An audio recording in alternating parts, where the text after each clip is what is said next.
Hi everyone, we should be live right now.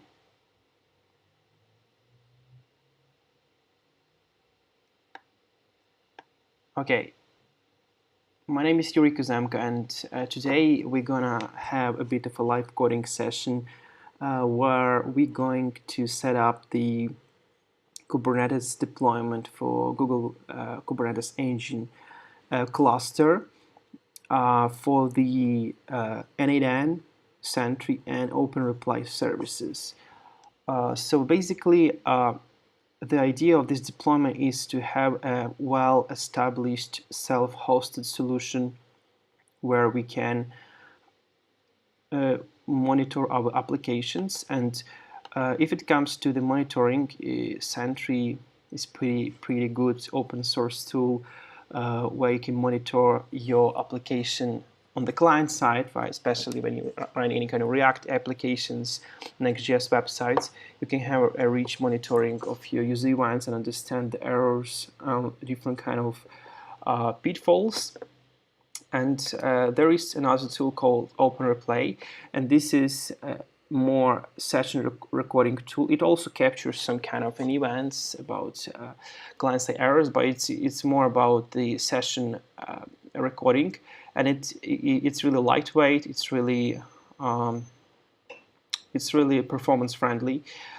It's open source, and you can integrate it easily with Sentry and use these both tools. So you can have a clear understanding of the client-side errors you have, and then you can see what a client's actually doing on the session recording that caused them to get this error.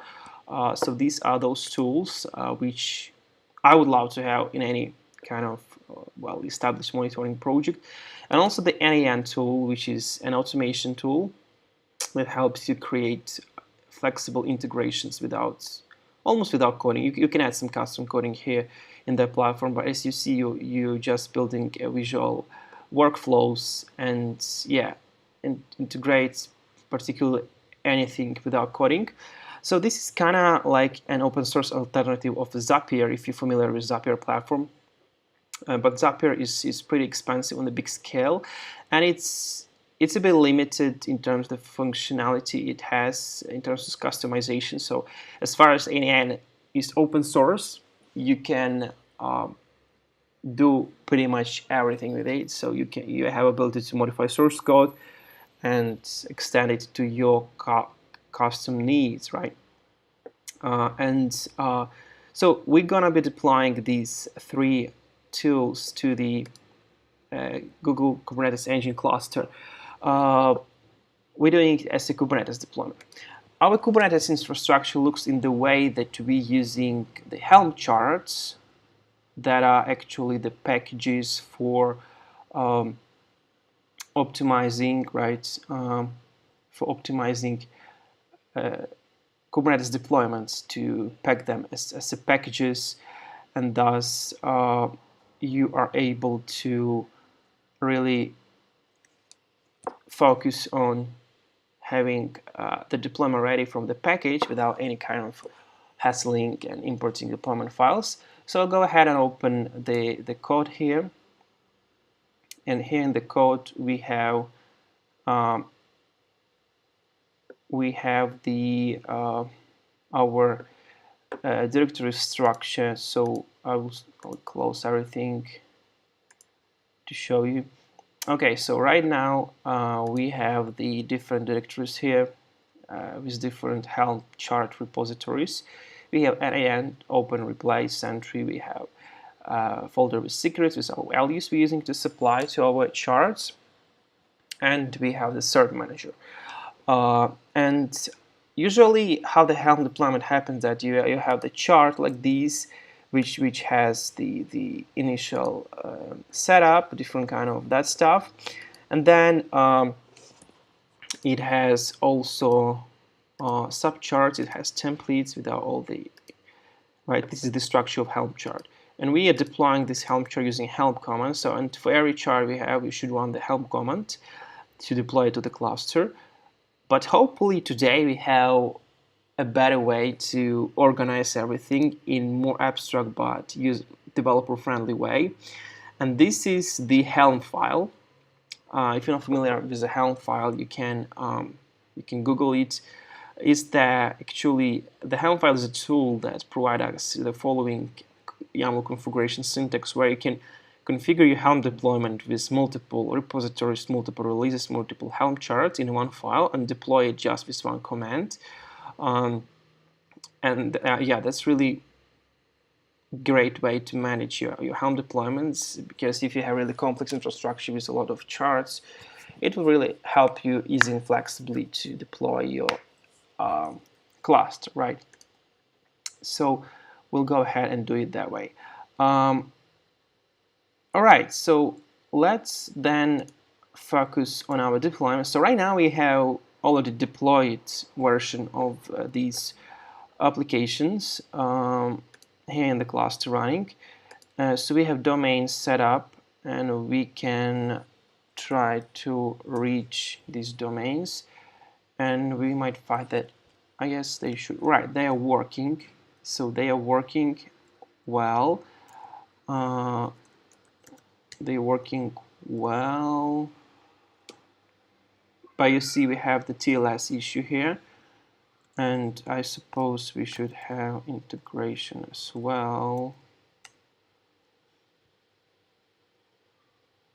Yep, we have everything set up that it works well, so our deployment is ready. So yeah, and to tell exactly what our deployment consists of, it consists of the following charts. So the N8N chart, I've developed it myself according to the best N8N auto-scaling best practices.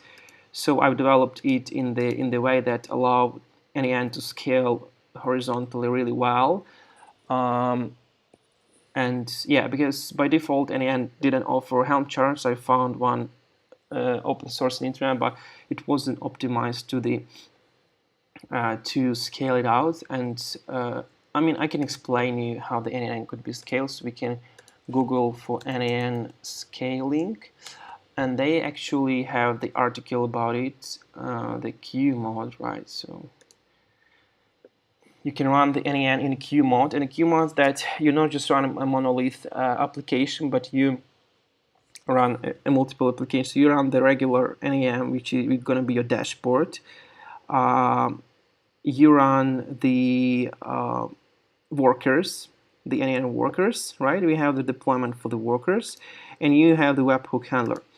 And the benefit, and you also run the Redis, of course the Postgres, all of this connected to the Postgres database and Redis to communicate events with each other, right? And this is bring us the big advantage of scaling, because the workers that are processing actually your workflows could be scaled horizontally, right? And the dashboard will be untouched, because on a dashboard you can still view the dashboard. It's in a separate deployment, kind of deployment, right? And it's untouched, where the workers could be scaled automatically to the pretty limitless amount, and yeah, handle traffic spikes, big traffic demands, whatever. Also the webhook handlers, when let's say we have a lot of webhook events coming and we need to scale out our system to handle this amount of events.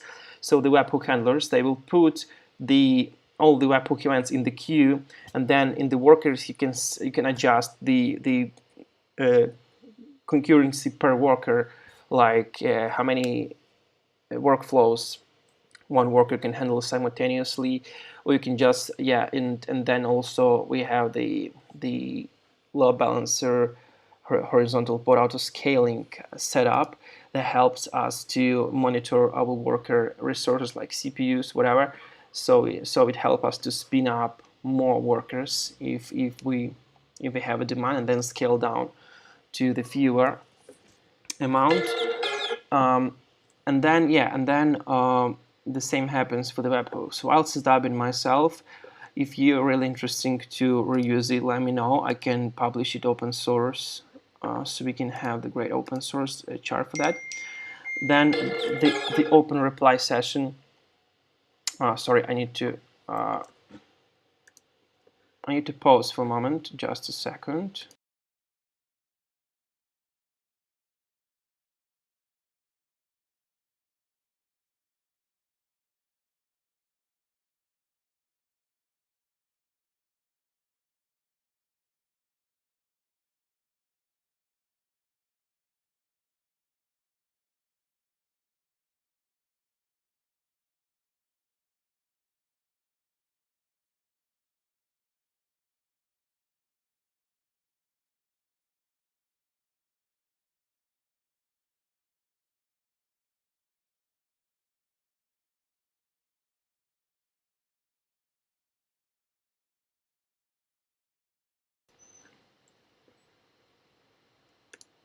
Okay, I'm back here. Sorry for this delay. So that was about the N8N Helm chart. Then we have Openreplay Helm chart. I just get this Helm chart from the Openreplay GitHub. So if you go ahead to the Openreplay GitHub, you should be able to find the Helm chart in that directory. So if you go script, then Helm charts, you see you have two Helm charts, Openreplay databases here, and the variables. So I just moved these folders to my directory, and then modified the values a bit and all that. Also, this Openreplay deployment, it's the downside from this Openreplay Helm chart that it's kind of like it doesn't have the flexible namespace setting, so they hard-coded the namespaces by default, and I was trying to change the hard coding to my own namespaces, but I wasn't able to do it easily, so I decided to leave it alone and run it in app and databases namespaces as they did. Also they didn't support persistent volume claims, so instead their deployment by default, the persistent volumes in that deployment was just the host machine volume mount, which is okay for, I guess, Kubernetes for Minikube deployments local, but it's not okay for the deployments on the cluster.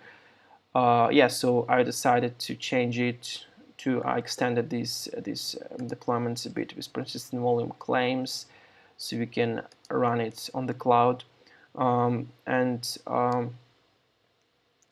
If you're really interested also to see in my modified version of Openreplay, you can also add the comment, and I'll be able to then publish it to the open source.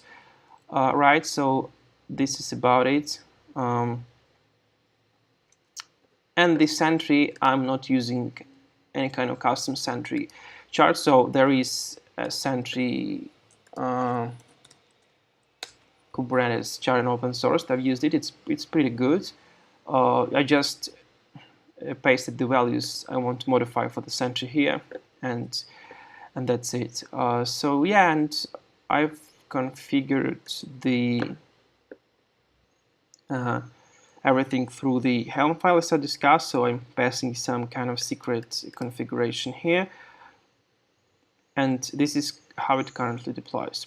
Also, the disadvantage Openreplay deployment default is that it strictly works with Nginx Load Balancer, and I didn't manage to find a way to set up some other load balancer, but for me it's okay because I don't want to use GKE Ingress Load Balancer, as I want don't have a lot of reference or relation to the cloud provider I'm using. I want my cluster to be really more kind of cloud agnostic, so I can deploy to another cluster with fewer efforts. So that's why I'm using my custom load balancer, Nginx Load Balancer for everything. And the Openreplay has one, so I've set up the separate one for the N8N.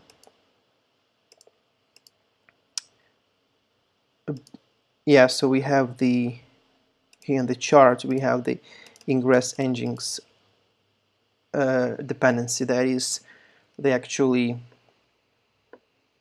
our load balancer, and here is some settings for this load balancer. Okay, so this is about it. I managed to deploy it, but right now we have a following challenges. First of all, the Sentry deployment is a bit invalid because it uses the N8N Openreplay load balancer as a main load balancer. I was thinking maybe it's a good practice to have one load balancer to entire cluster, But as far as we have completely different deployments in our cluster that are like Openreplay, Sentry, and those are completely different platforms. They are not interrelated with each other. So I want to have them a bit separate. And whenever I have some outage, let's say of Openreplay, I don't want this outage to to bother the N8N or Sentry or whatever.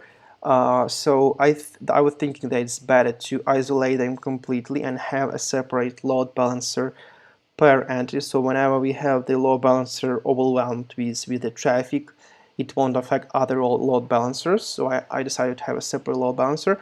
And yeah, that was a challenge a bit to set it up, but if you're setting up an Nginx load balancer here, by default, you can specify your Ingress class name. I'll show you it right now. So if you go to the values, yeah, we are here. Okay, I guess I moved those settings somewhere else. Let me see here. Nope. Ingress Energy Controller Service. Oh yeah, right. So we have Ingress Nginx, and you're specifying this Ingress class resource name. So we have a custom Ingress name, and whenever we create an Ingress, I'll show you right now the Ingress Kubernetes Ingress template. So here in Ingress, you can specify your class name like this, and you don't specify Nginx. This is default, but you're specifying your custom, and thus you can assign your Ingress to the load balancer. So you can have multiple load balancers and multiple ingresses which are really connected to each of these load balancers. So this is how it works, but I did manage to set up it for the N8N, but didn't manage to set up it yet for the Sentry. So right now we have N8N and Sentry load balancers combined into the one. So this is how it works. Maybe it's advantage, maybe disadvantage. I won't change it for right now. Leave it as it is. But the other thing I wanted to set up, so I'm not using any kind of external load balancer like from Google Cloud Platform. I have my own. I want to also set up the TLS certificates. And I want them to be managed automatically, right? So Letsencrypt provide us the free open source TLS certificates, but to manage, they expire every 90 days, right? So we need some way to automatically renew them, and the best way to do it I found is the solution called, let me show you, this cert. Okay, I guess I'll initialize this somewhere here. Yes, cert issue. Oh no, maybe not this. Yeah, but the Cert Manager. So Cert Manager, this is the repository of it. It allows us to set up the way to automatically, so it's just spin up this Helm chart of Cert Manager, and we need to create a, they are initializing custom resource definition, like you see, specifying the parameter here to initialize it. And then I've set up this custom resource definition here. So we have it like this. It's called cluster issuer. You're specifying the name, the labels, whatever, and this issuer will help us to create the TLS certificate secrets for every deployment, every namespace, right, and continuously manage it. But right now it doesn't work. It doesn't work, and I guess it doesn't work because we didn't set up this configuration properly. And I'll go ahead and check the logs we currently have. So let's try to go to our N8N deployment by navigating to our integration URL https and you see that we have not secure page, and we can go ahead and check out why it's not valid. So details, and this is the Kubernetes Ingress controller fake certificate. This is the fake certificate created by Kubernetes, and our Letsencrypt certificate wasn't issued yet. We can go ahead and get cert namespace N8N. So the key command, the key is an alias for kubectl. I've just created an alias for in my local machine to avoid typing kubectl every time, right? So what I've just typed is the same as these ones. These are the same commands, but we have alias key for kubectl. You see that it isn't ready, it's false.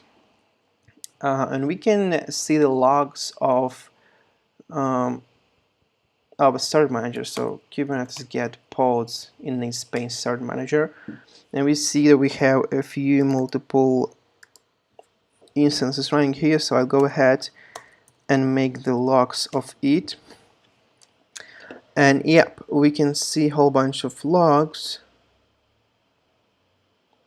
And this is some kind of a weird error that says us that certificate resource is not owned by this object, refusing to update not owned certificate resource for the object.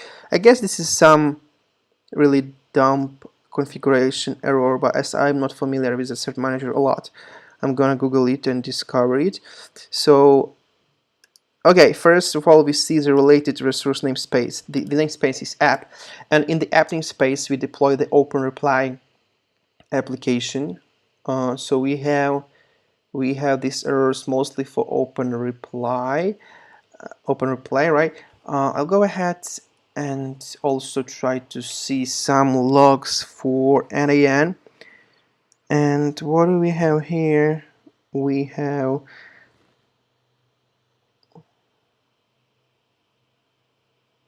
okay, and in this case, these are pretty old logs, so these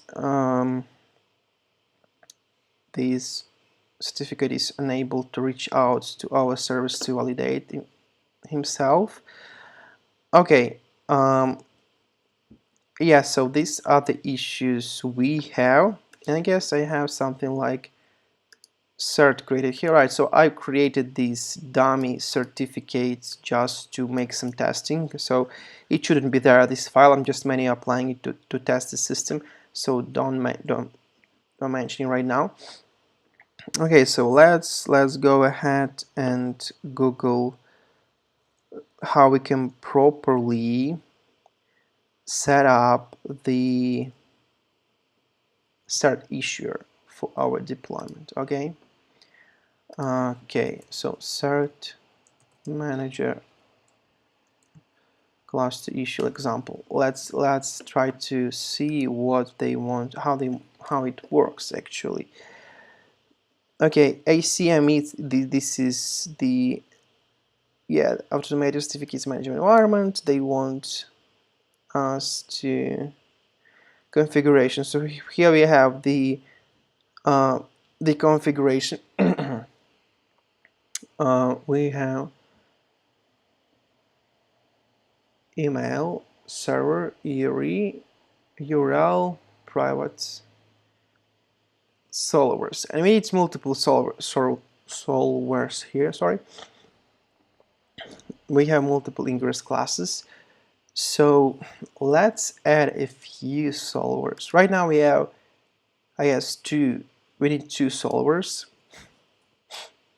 So one is the same we have, and I create O2, an Ingress class would be Openreplay, and I'll go ahead and apply my changes.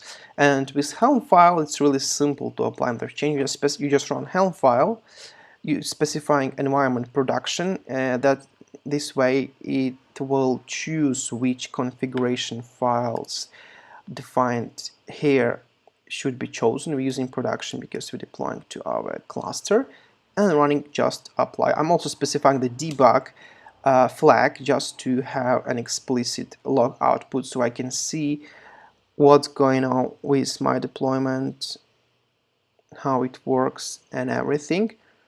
So yeah, I'm just redeploying it, and let's see how it will behave after the redeploying.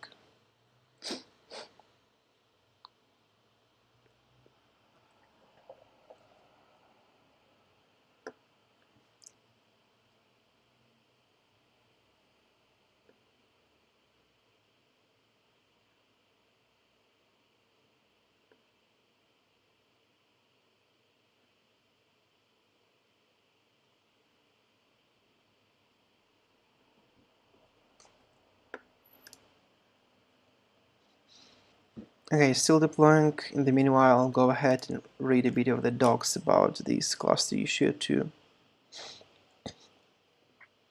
be able to understand it better.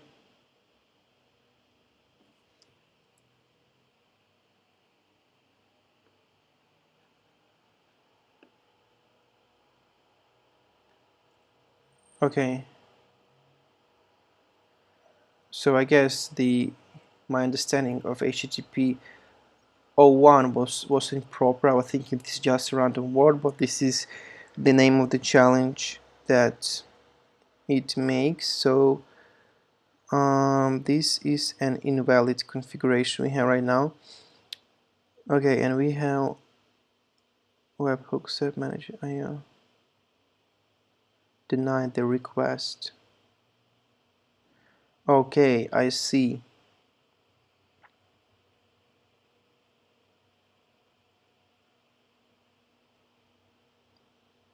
So the problem is that we have invalid verification domain configuration. So it uses webhook Cert Manager IO, but this is not our domain, and we need to configure somehow this domain for our cluster issue. So I Google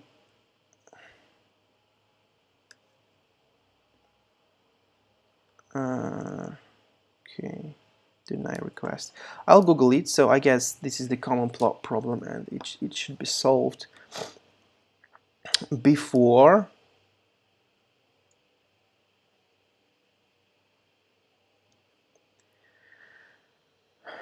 Yeah, so they have the same issue, right?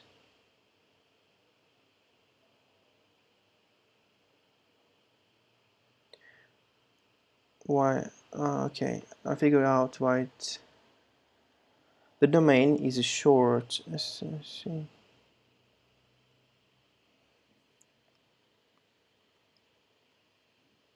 We make use of backup spray deploy.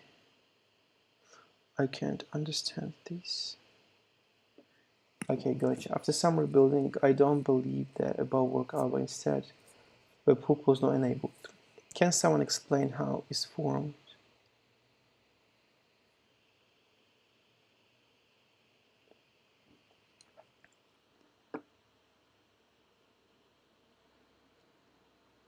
Okay, let's see the complete update. So what they did, they have the webhook configuration. Oh well, I can't understand it. So did we have it successful or not? We just can't to scroll down, so it's still deploying.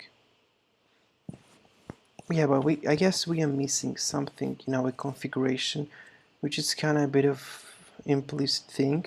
Because I was following the tutorial to set up this config and didn't manage to do it properly.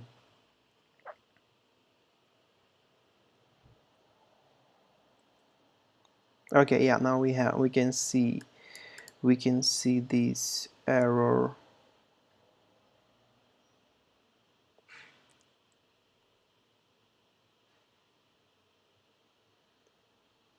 We can see this error, and also we have the cluster issue, right? So this is, we need to do it that way as well. Ingress class, so this is the proper config. We have multiple challenges, right? Well, maybe let's think about it. So they offering actually us two way of solving challenges, right? So the challenges are present for validate our ownership of the domain, right? So one of the challenges is HTTP when they are sending the HTTP request to our domain, and they're trying to validate whether this request contains some secret files the Cert Manager placed there before. If so, it means that we are owning the domain and they issuing certificate for us. Another way to validate it is to put the DNS record, the DNS TXT record. I think it's more manual, right? Because every time you make deployment, new deployment from scratch, you need to update these records. And that's why I prefer this way. But this way is a bit of a hassle to set up initially, and right now we are struggling to do so. So let's take a look on these. They create a basic issue. We have all these setups. We have solvers, whatever. Cert Manager supports using external account bindings. External account bindings used to associate database. Okay. Okay, so they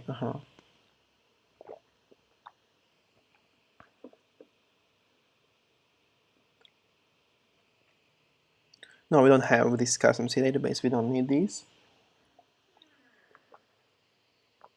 We don't need any of this. Any multiple solver types. Yeah, they have multiple solver types, but we just have multiple solvers of the same time. So this not an issue at all. DNS names, right? So DNS names. Okay, they can specify DNS names, DNS zones, whatever. Well, I think our issue is clear. We have the clear issue here, is that admission webhook denied request. So it means that this URL looks weird for me because it's not our URL, it's URL of Cert Manager. We shouldn't use Cert Manager Cloud to generate our certificates, but instead we're using the Letsencrypt server, right? So this looks weird for me, and thus I think we should find a solution for these. And this is discussion where they have the same error, but I can understand. So they're telling here that basically you should specify the URL to your local Kubernetes service instead, which is specified in this cluster local way. This is how DNS name solving works, but Kubernetes DNS name solving works. Okay, they're getting likes. I can't figure out where they're putting this configuration into. So let's take a look on another Stack Overflow topic here. It doesn't have answers, but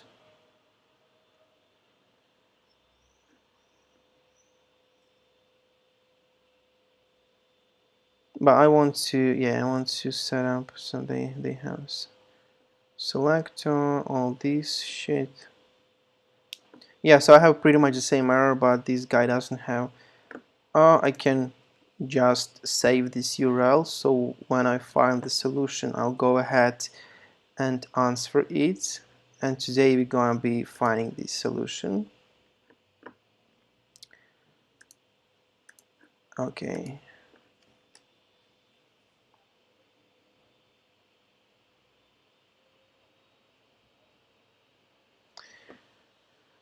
Okay, so here's how it works. Issue API server, Cert Manager webhook.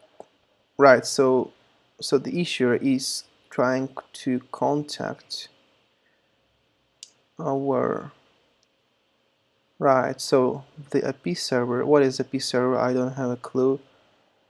Is it Ingress or what?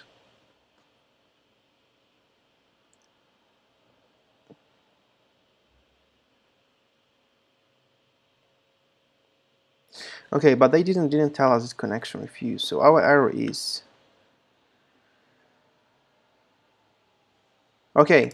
Yeah, I know the issue. So the spec solvers one, the issue was that I mentioned we have these two, which is an invalid. Was my incorrect understanding of what does HTTP 01 means. Right now I fixed it. Let's redeploy it and see for any kind of other issue. Yeah, but let's take a look on that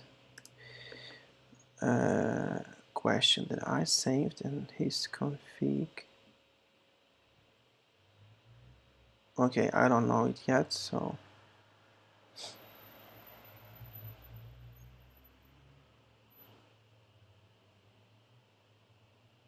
okay. They have time and they have a different error. Never mind, let's focus on that.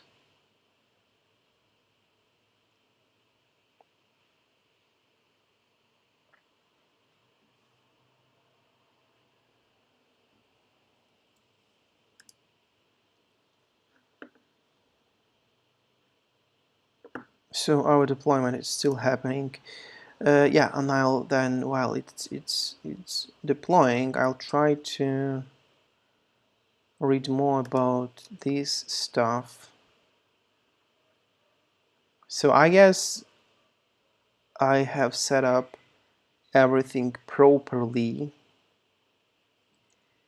and I should have I should have it ready. I'm sorry.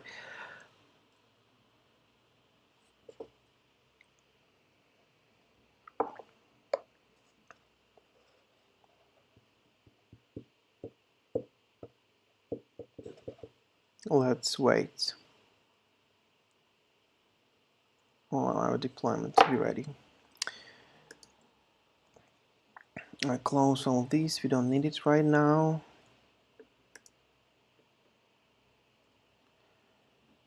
Okay, this one we might still need it. Okay, this one, okay, we have everything.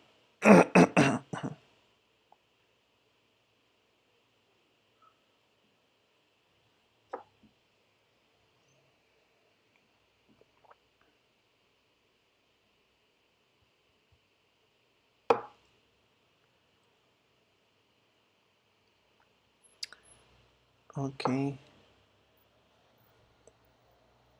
Our deployments are modifying. Okay, in the meanwhile, while it's deploying, I would like to share with you what else I want to do for our cluster. So the other thing I want to do, I want to separate, I guess, each of these deployments to a separate node pool, right? So why that? Because the N8N is an integrational platform, and now we have some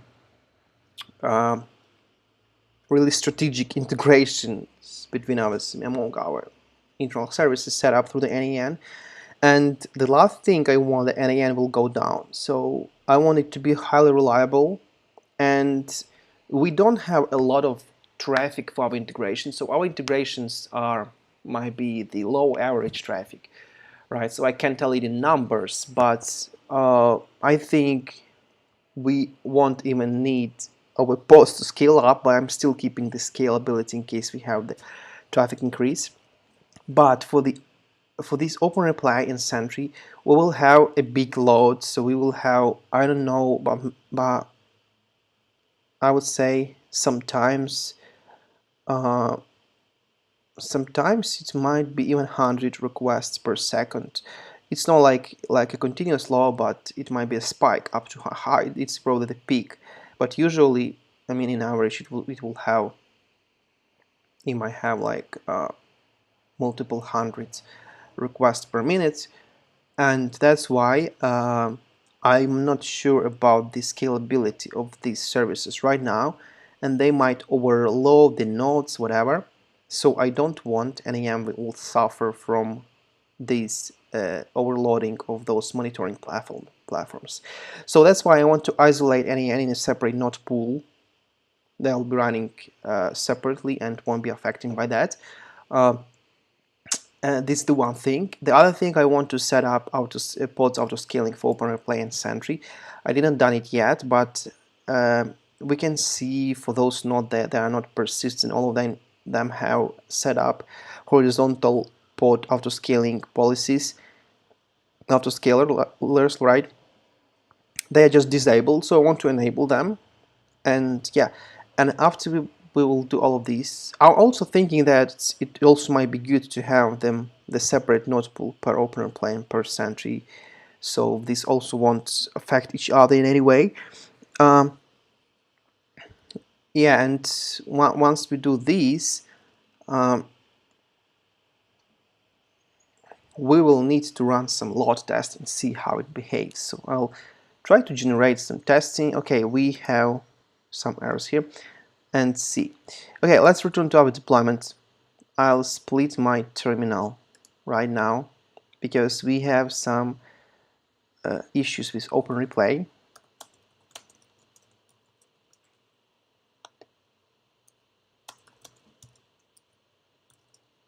I'll try to get the pods and see. We have the crash loop.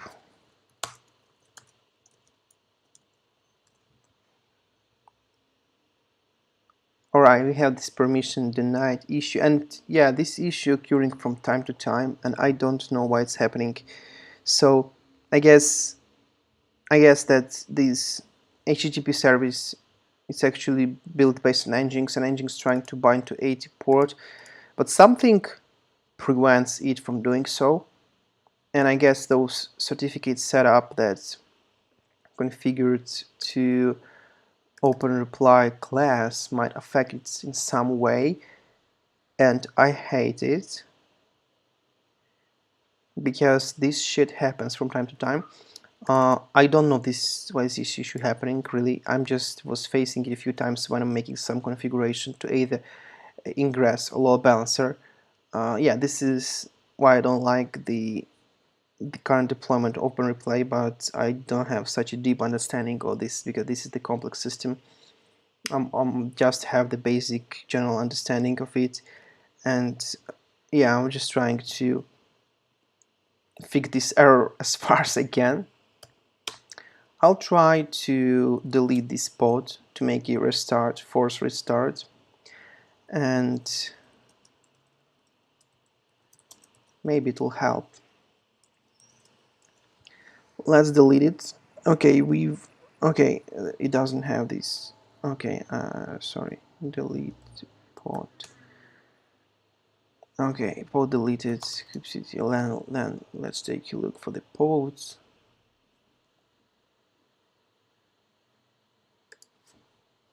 Oh, it's actually delete helped us.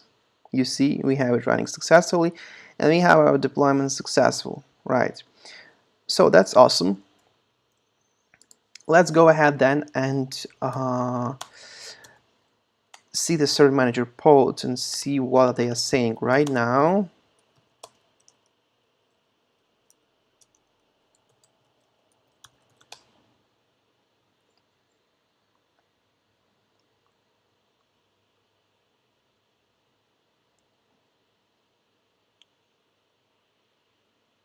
Propagation check failed. Did not expected response when querying endpoint. Expected blah blah blah, but got blah blah blah.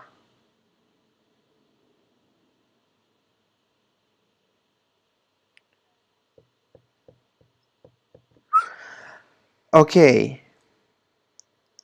Okay.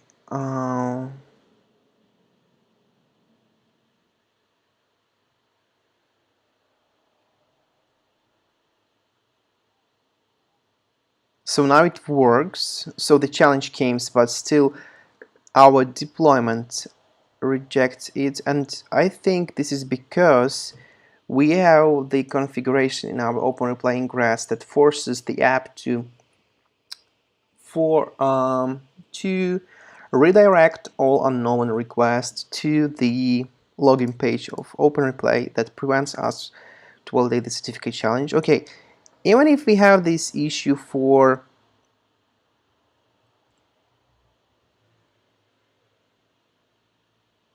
Openreplay, then if my theory is valid, then we shouldn't have this issue for integration for N8N, right?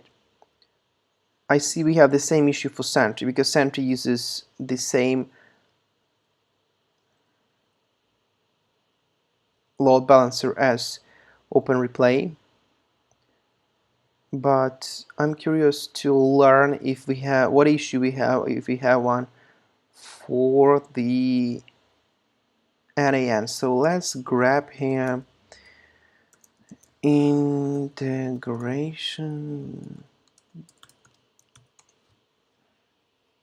Okay.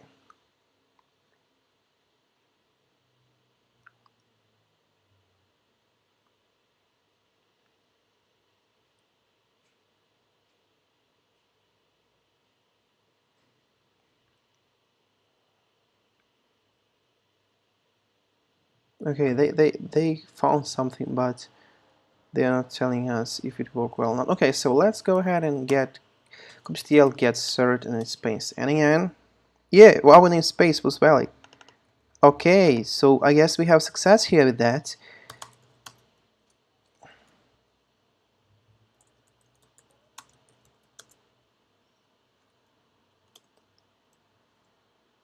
Yep, we have a valid certificate, I guess. We have a valid certificate. That's dope. Alright, so has been successfully issued. So this is not the production certificate, but this is the certificate generated by staging environment of the Letsencrypt. But at least our flow just worked. So this is the first win. So I'll go ahead to the integration.edits.com. But this time we don't have the HTTPS redirect set up here, so this is why we still have an invalid certificate, but this time at least the authority should be not Kubernetes fake certificate. Let's take a look. Right. Yep, you see we have staging. So if you go to the details, this is the staging Letsencrypt. It worked. So congratulations for us. It worked for N8N.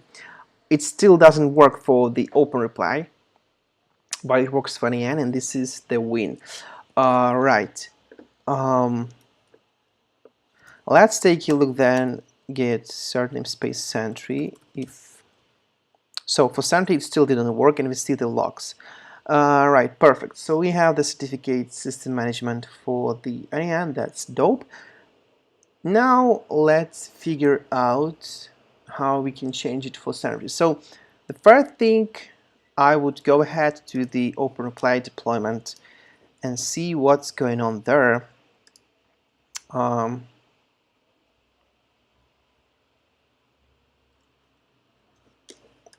So right.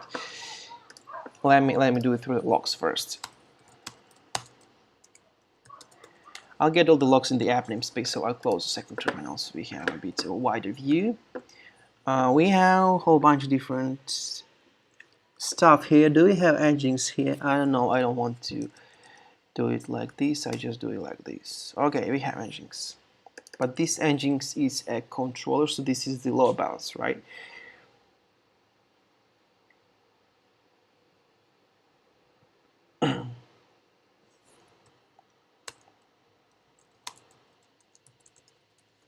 Let's take a look on the logs. So yeah.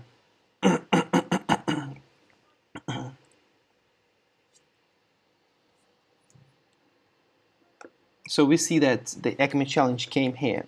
That's the win, but it wasn't served well, I guess. Let's try to visit this URL manually. Yeah, so it got us redirected to the Sentry as well. So we have the ingress issue, I guess. Let's then go ahead, get kubectl get ingress namespace app. So we have multiple ingresses here, I guess. Right, we have the multiple. And we have the ECMA solver.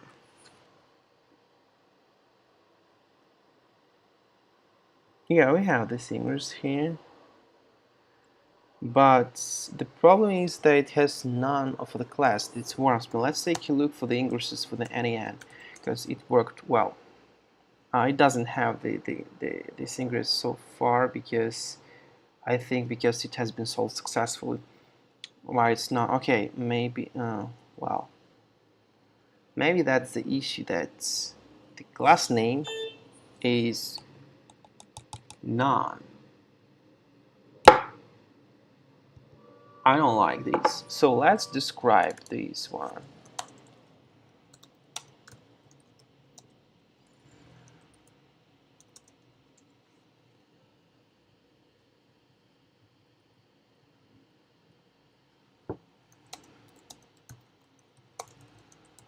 I'll do it slightly different way. YAML is more friendly for me. Yeah, so in YAML we have much better structured information.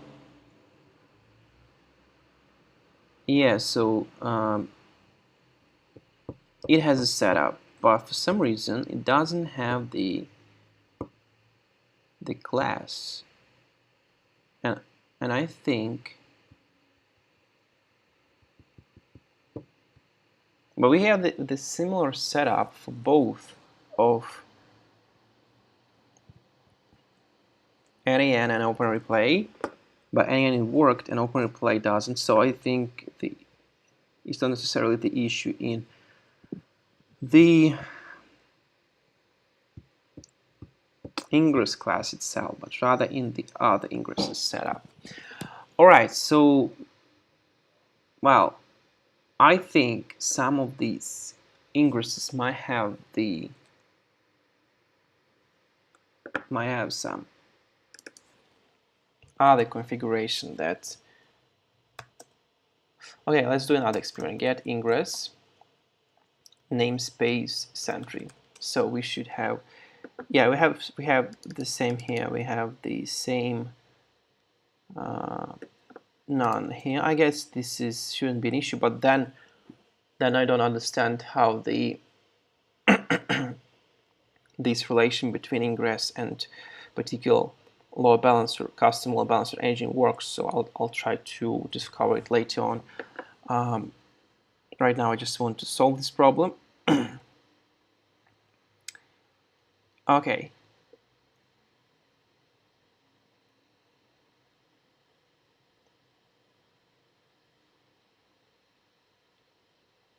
So what we can do, we can describe this ingress.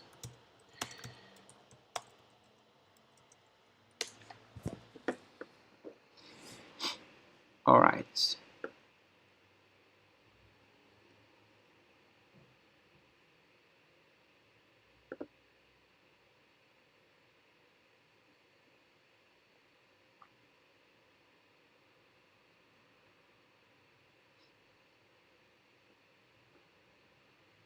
Okay, so this server just handles the ingest path, right? So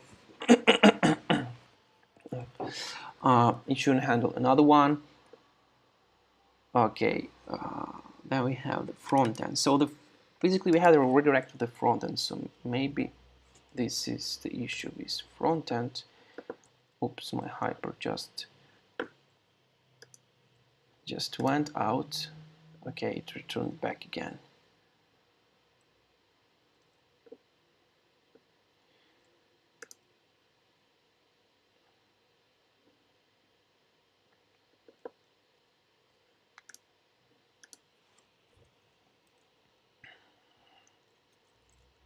So what we did, we just, let's get this in res. Right, so the pass prefix here overrides the request. That's we can't get the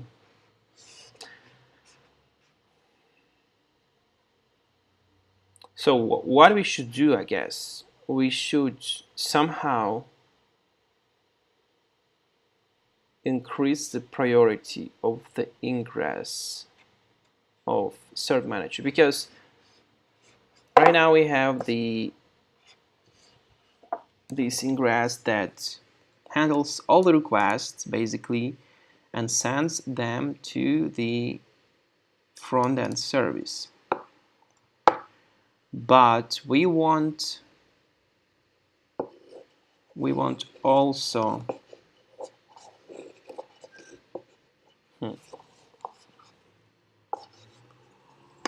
but in our N8N deployment we have the same, right? We have the same. Okay, let's take a look how our ingress works in the Sentry namespace. So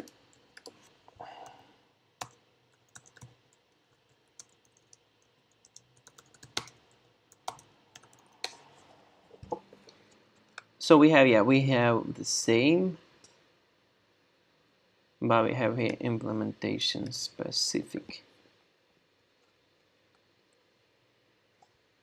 ingress.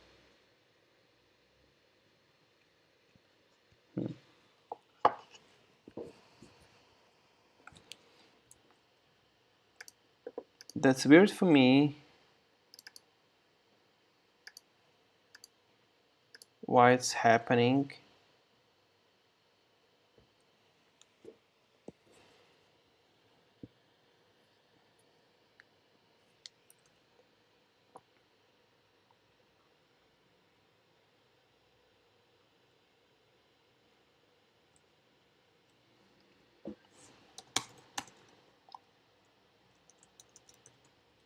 I'll go ahead and check these pods one more time.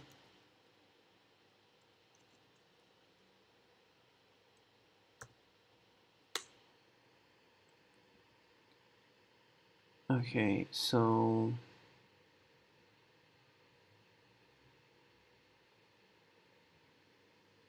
the request gets redirected, and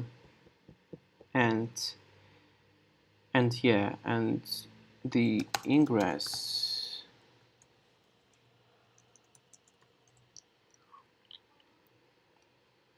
well, my suspicion is that this ingress doesn't have a class here. Okay, we can test it. We can quickly test it. All right, so let's describe one more time. Let's get some ingress here and see under the spec we have ingress class name property. I'll go ahead and kubectl edit ingress.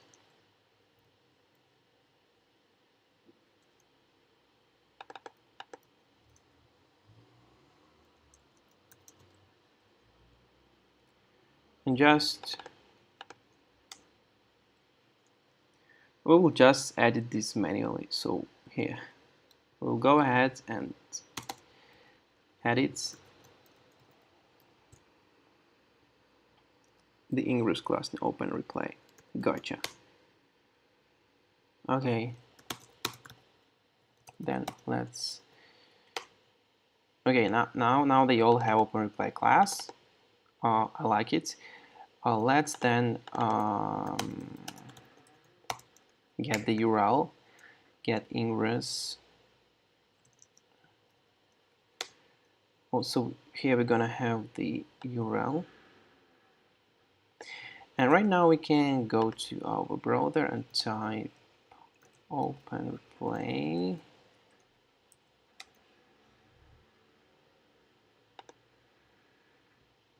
We still have this fucking redirect.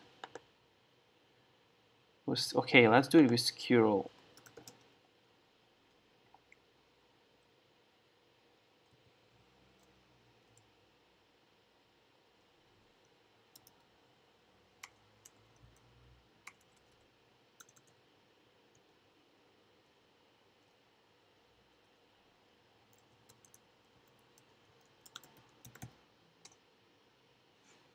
Yeah, we have this redirect and we're getting the login page. So the class name doesn't help us. What else we can do? We can Google how to prioritize one ingress over another.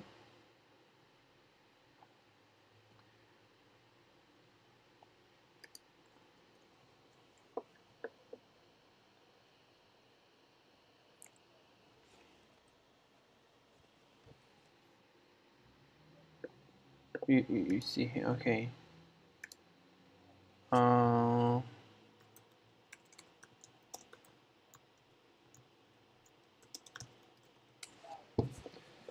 So yeah, the ingress should have some kind of priority, right? Let's see the docs. First step.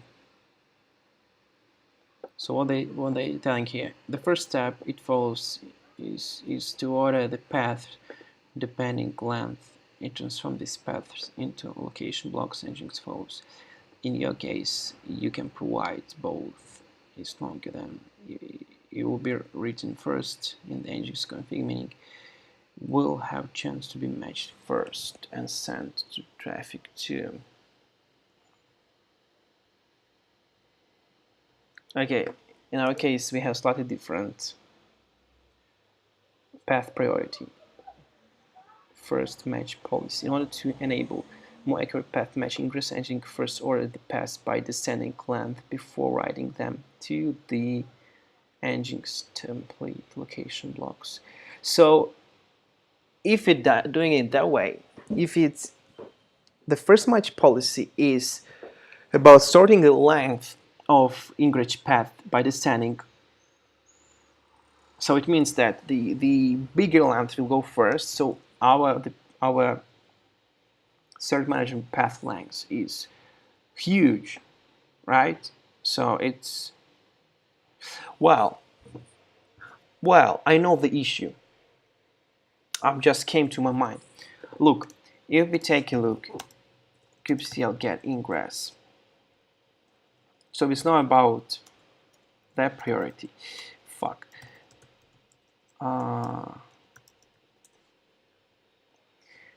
So okay, this dude disappeared.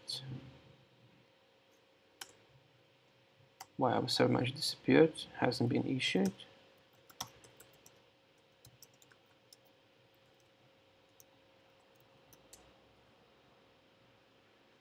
Okay, it disappeared somehow.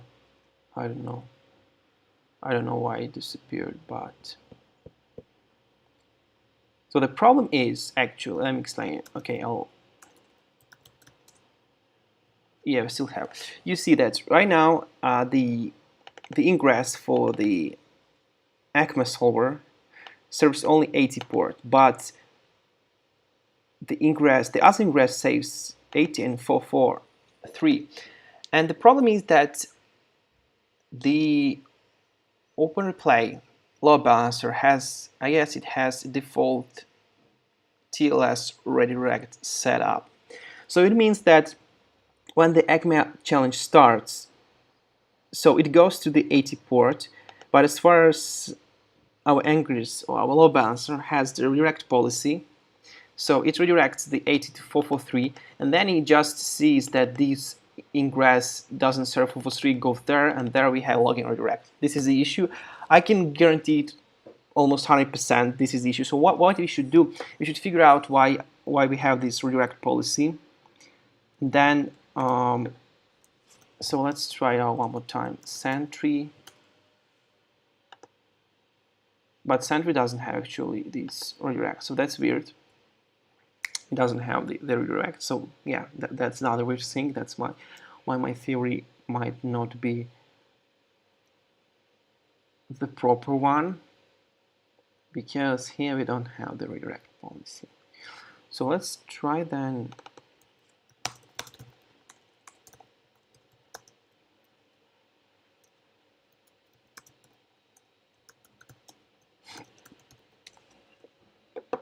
Let's try to get this ACMA URL, so we have it here, right? Okay, and specify it like this. I'll copy it over. We still have this fucking redirect, you see. Let's do it with scroll.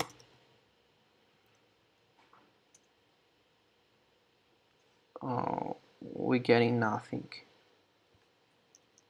Let's debug it a bit.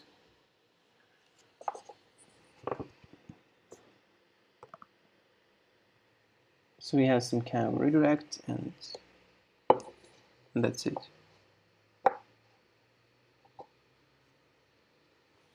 Okay, so Openreplay definitely has the redirect. Sentry has something else. And our Acme challenge ingress disappeared.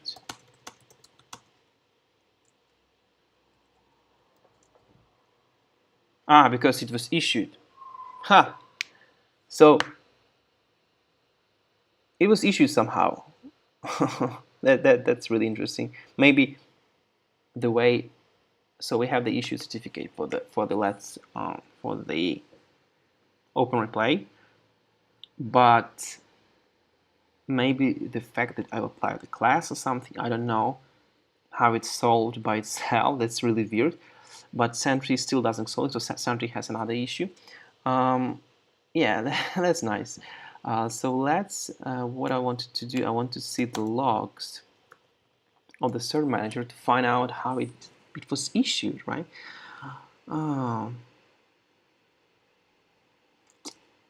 Okay, so let's filter it by Openreplay.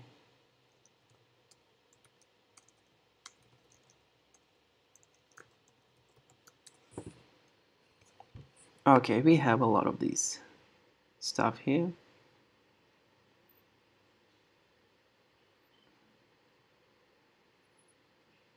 Well, it's harder to figure something out from these logs, but we have only error logs, so I'm not sure whether we should find. Let's test it in browser. So if you go to the Openreplay domain of ours, we can see that we have the new certificate here. And let's check this certificate details, and we see that this certificate is staged in Letsencrypt. Congratulations, our Openreplay certificate worked well. So the next step would be to fix the Sentry challenge. Let's do it the same way. Let's apply the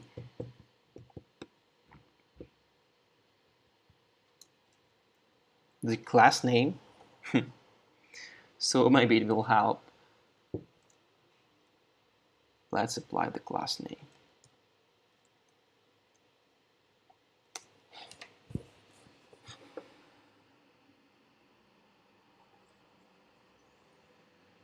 So Sentry got redirected. What I would do, I know that the Sentry has the logic of implementing the path handlers not in the ingress, but it's actually propagated as an Nginx config. So if we go to this Sentry, let's go to the Sentry.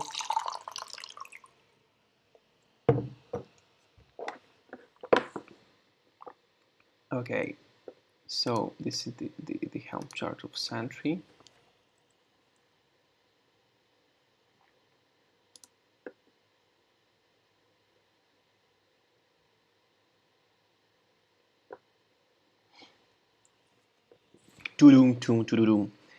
And let's take a look on the templates.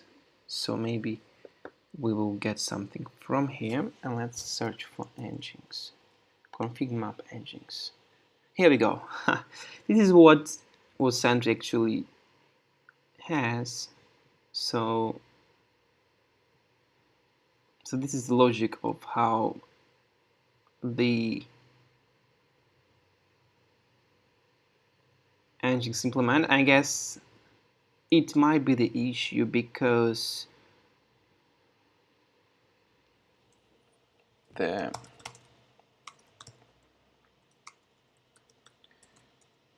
logic of ingress is going inside here, and it can't be solved by there.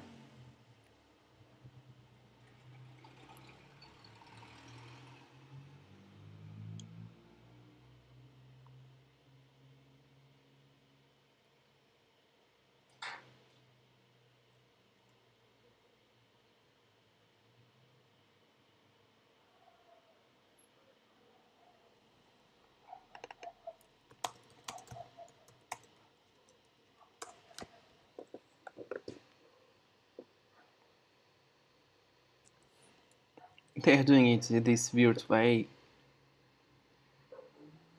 I don't know what's the reason, but maybe there is some reason for it, but I don't know the reason why they not just put the logic in the kind of maintaining friendly YAML here, but instead having this one. Maybe they want some kind of additional Nginx conf, that's why they did it that way. I don't know.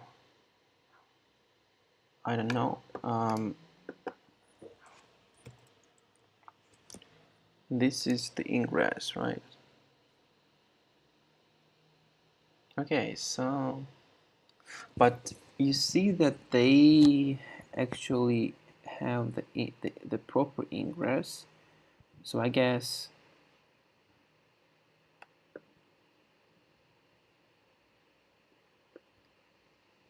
so. If Nginx enabled, they go this, but if Nginx disabled, so why don't we need? We don't need Nginx. Let's disable the Nginx then.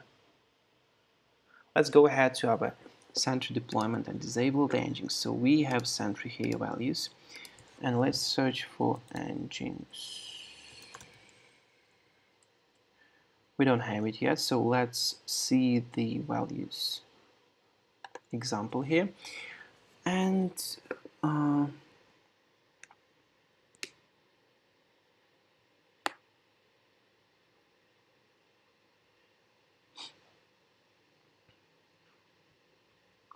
we have values, and here in values we can see that we should Nginx enabled true. So let's just shut it down. Okay, we can do it that way. We can do it that way. N8N, Sentry. Do we have? Yeah, we have Nginx here. So I'll go ahead and remove it because we don't need it. Because we are listening to the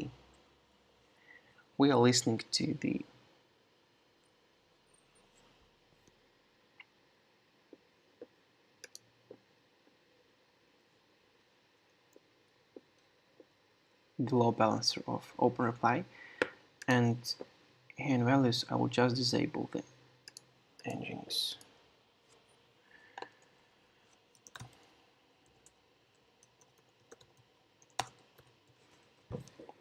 Enabled false. That's it. So, and let's navigate to our directory and make Helm File apply. So we're gonna disable Nginx for Sentry. So instead of Nginx, like custom deploying Sentry Nginx, will decide the routing logic. We will give this responsibility to Kubernetes Ingress to do so. I think it makes more sense in our particular case. Yes. Now let's take a look.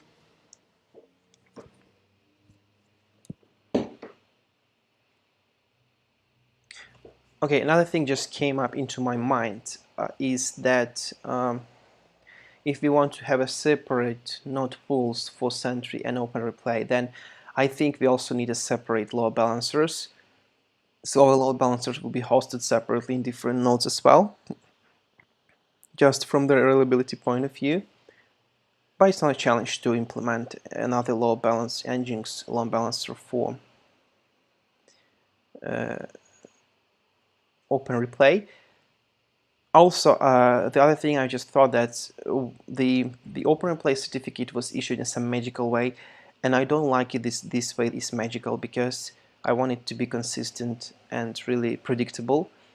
Because those certificates will expire in 90 days, and the same Cert Manager will try to renew them. And if it won't be able to renew them, then we got some outage, and I don't want to have this. So I'll still try to figure out how we can fix it. And I think the best way to fix it might be to allow Cert Manager Ingress host not only on 80 port but also on 443, and it should help with our definitely help with our Openreplay. Yeah, so okay, we see some different things happening with Sentry Web here. Maybe it's crashing because it's waiting for pods to be ready. So let's get pods from the... Okay, they're ready now. I don't think. Yeah, so everything seems to be okay. It just was initializing for a while. Yeah, so this was my thought about it. Yeah,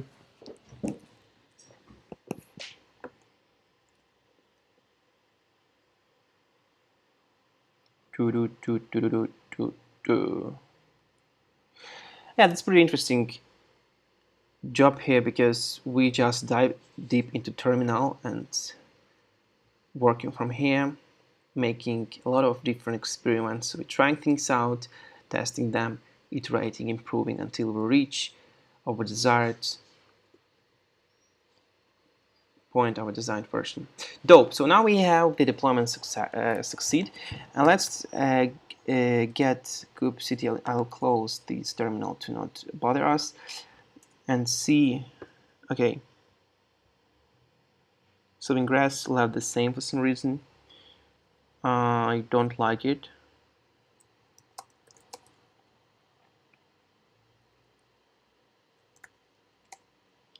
I don't like that Ingress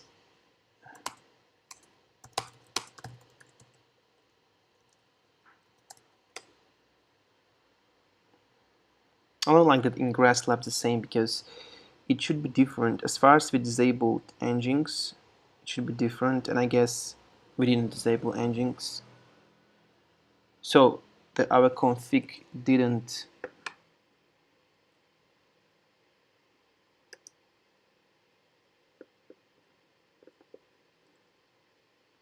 Yeah, we still have Nginx running, so something wrong. We didn't just get what we wanted to get. Let's take a look on it one more time. Values Ingress enabled. So, okay, we have it here. We have the Ingress, we have the paths, Nginx enabled. Our Nginx enabled is false. So what the hell is going on here? Maybe I make some typo, but I don't think so. We have values Nginx. Let's search for the Nginx word one more time. Okay, Ingress class. So we have this one overwritten. Let's take a look here as well. So we have the Sentry. We have the Sentry use rejects.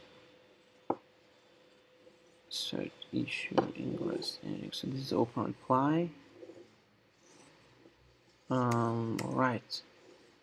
And yeah, I just can figure out why it happened that way, because we have our. Okay. I see. I didn't apply these values here in Sentry config. So these values are being ignored. That's fine.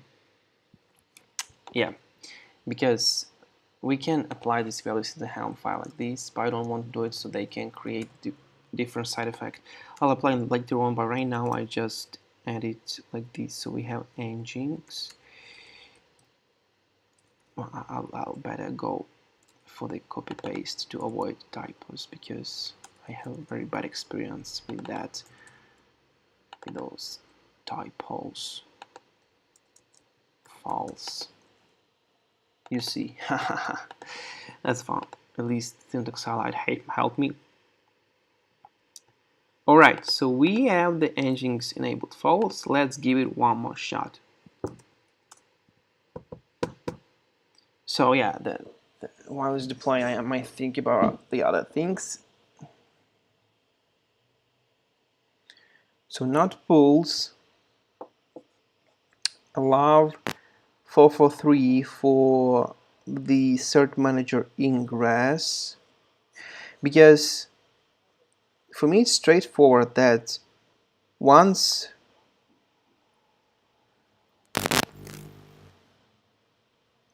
the Ingress is set up on 80 port, and we will have the SSL redirect, right? TLS redirect. So the Ingress might not be able to handle it. But, well, I know why the Openreplay certificate issuing went well that time, so I don't know why it didn't went well the previous time. Maybe because after we redeploy, we didn't have the challenges sent, and they're sending some periodically once in half an hour or something like that, and we didn't have them, and one day was sent, it went well. But I think that the policy to make the forced TLS redirect is being set up in the Ingress itself. So if we go to the AT port of openreply.com, it will show us, it will try to evaluate all the ingresses with 80 ports, right? And then if it handled by the ingress, let's say of HTTP Openreply, it will then apply the TLS redirection policy inside the ingress. But our request of the ECMA challenge should be handled by the Cert Manager ingress. That's why the TLS redirect won't be happening and the challenge should be solved. But for some reason we have a bit of a struggle with that. So it didn't went smooth, so the challenge just we deploy and it happened for the first time. It brought some errors to us, and then I think I need to dive deeper into the logs and see, because maybe after we made deployment the ECMA challenge wasn't sent immediately, and the errors we saw were the old errors before the deploy, and I just need to check the logging times, and after that only I'll be able to understand the cause of this issue. But at least we have the certificates issued for N8N Openreplay. Right now we're doing it for Sentry by disabling the Sentry ingress, so we did it. I'll go ahead and get pods for Sentry to see if we still have Nginx here. We still have it. Oh, sorry, no, it's not Nginx, it's ingest. I just misread it. Never mind. I'll get Ingress. And see. All right. Right now we can see it properly set up, so it has the configuration in the files itself. So I'll go ahead and try to reach out to Sandy to check whether we didn't broke something by doing that. So it works, it seemed to be working.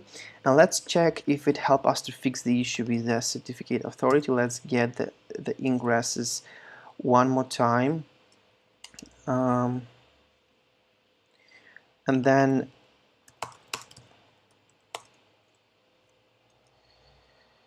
I'll try to reach out to this ECME endpoint to see if we still have this redirect issue or not.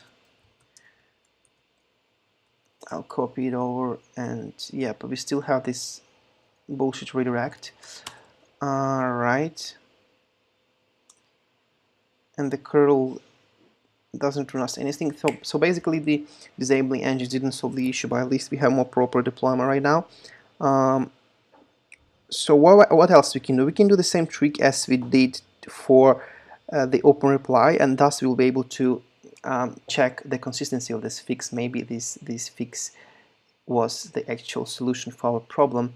We were editing the Ingress file by adding the Ingress class name, and after a while our ECMA challenge went well. So I'm not sure whether it was just the happened randomly or there was some reason for it. So I'll go ahead and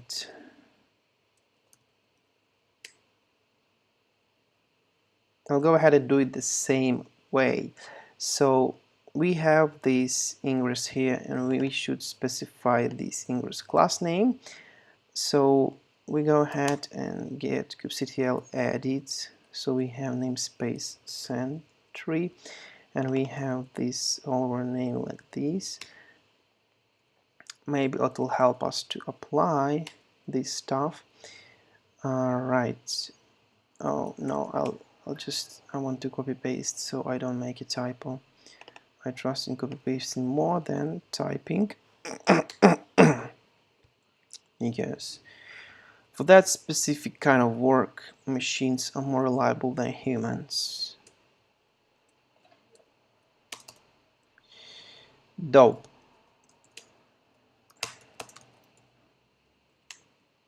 So we have them both in the same class name right now. So let's go ahead and try to hit the challenge one more time.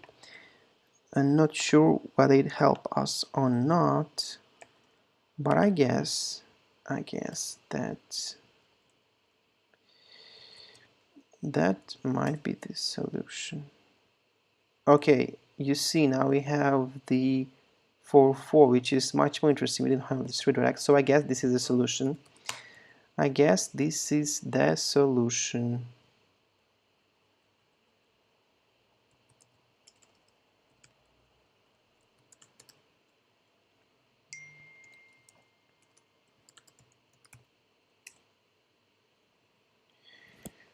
Right, so okay.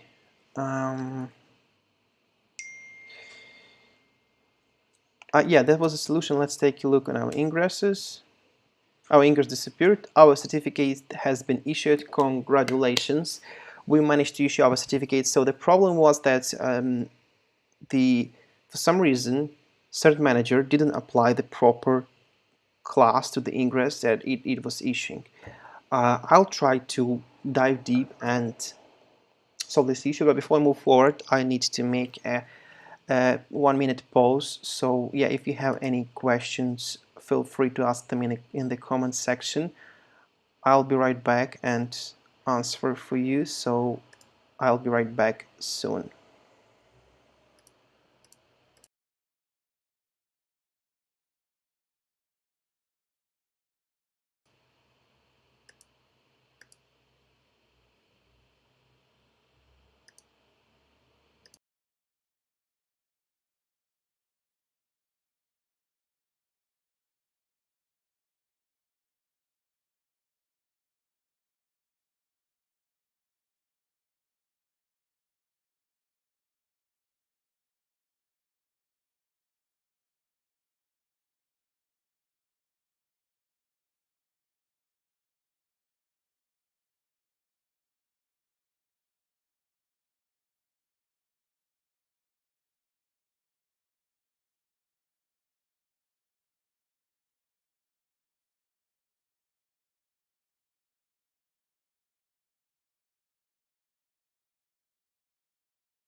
Okay, I'm back. So yeah, as we just discovered, the issue was that for some reason the Ingress class wasn't supplied. I just delete this file, don't confuse us. Wasn't supplied for the Cert Manager ingresses of Openreplay and Sentry, and for that reason it wasn't issued certificates. Now let's take a look on these cluster issues. So we have the same setup here. We have okay. I guess so. To solve this problem, we need to apply the selector here. This selector should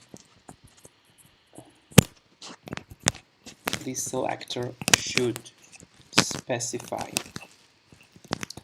the exact domains and their relationship to the class, right? So it worked for N8N for some reason, but it didn't work for this one.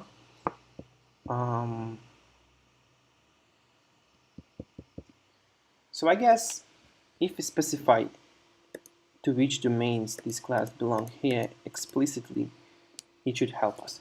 In the meanwhile, we can test the Sentry deployment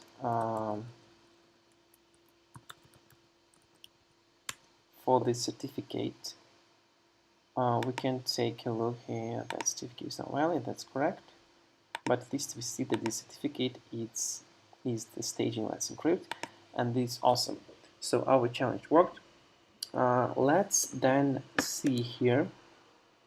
They offering us a solution to apply the selectors for our solvers. So we will be able to tell the Cert Manager exactly which domain should be solved with which ingress class, right? Solvers.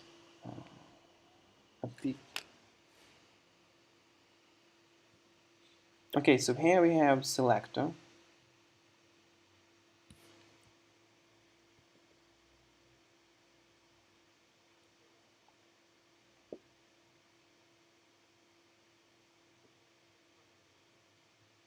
But as far as I see, they only applying selector to the DNS records.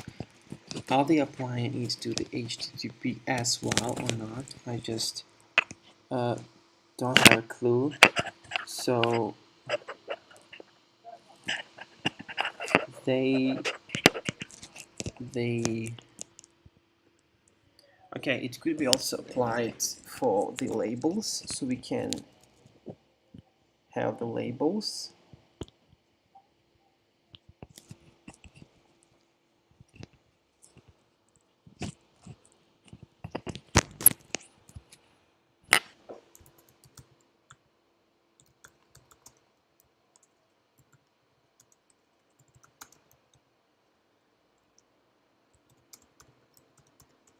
You just Google it for reference, maybe someone already had the same question as me, whether we can have the domain selector for HTTP 01 ECMA.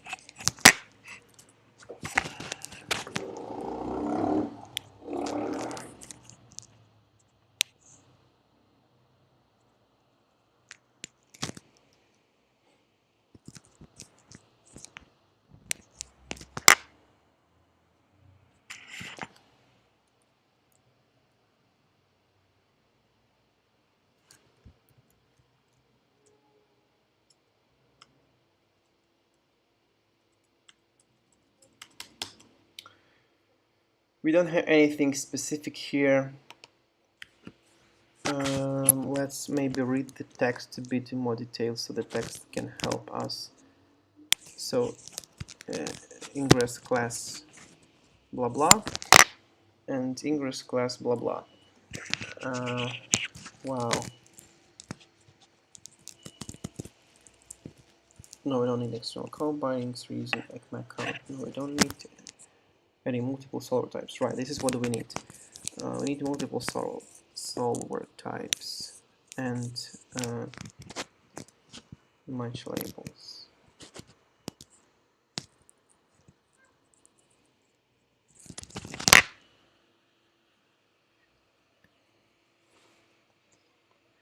Okay, DNS names. this selector is least exciting is that pre-market. That means that certificates containing any of these DNS names will be selected if a match found DNS selector will take.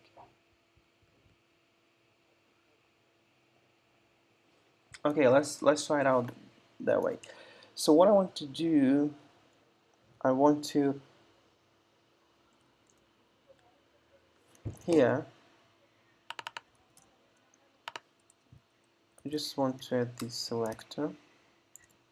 Specify DNS names.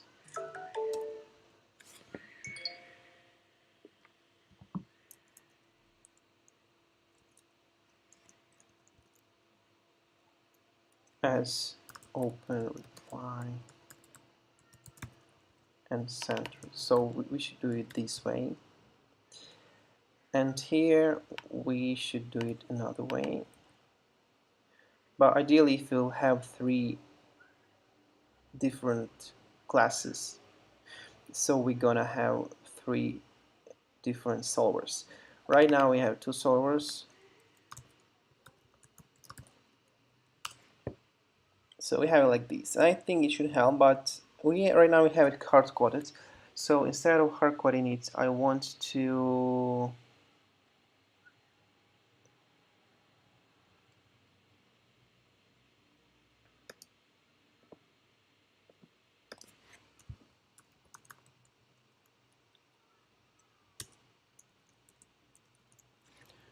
set up it to be sold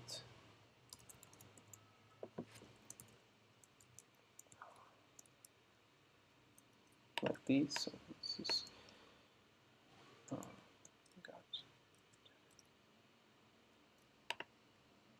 Ingress.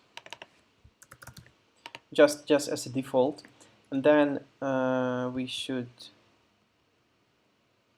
just specify the YAML here. I didn't recall how to add the YAML. Let me find the example somewhere.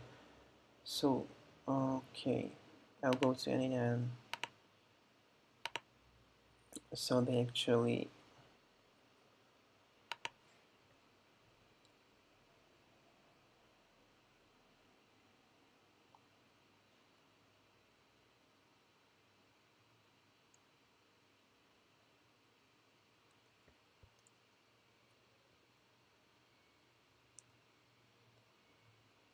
to YAML. So they have to YAML function.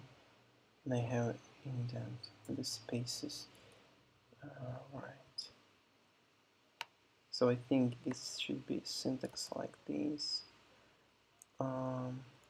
If we go ahead here and try it out.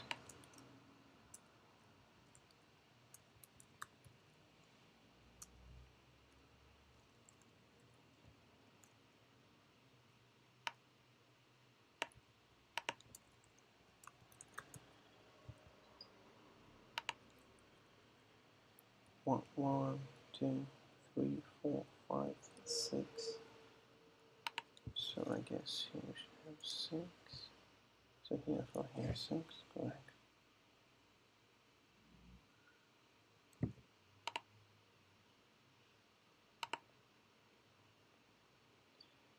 And then in our Helm file where we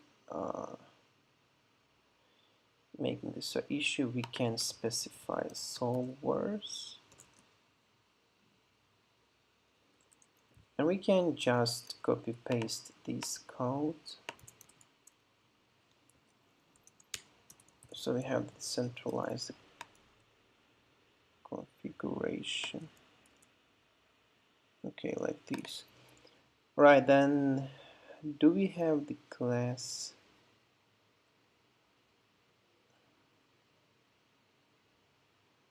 No, we don't have it parametrically specified, so let it be that way.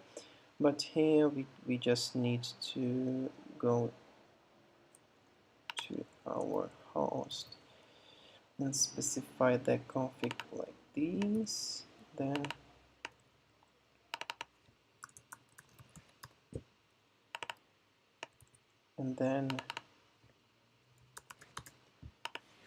like this. Right, so now we have this config set up with parameters. So we have solvers, and in the chart here we have solvers as well. I just want to Google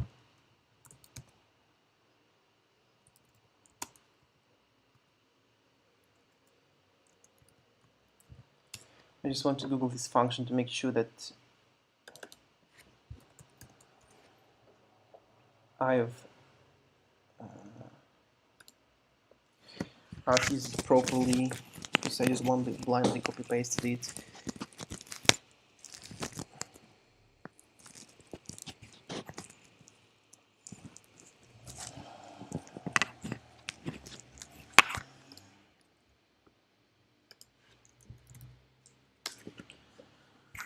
Just want to open the docs and search for 2YAML.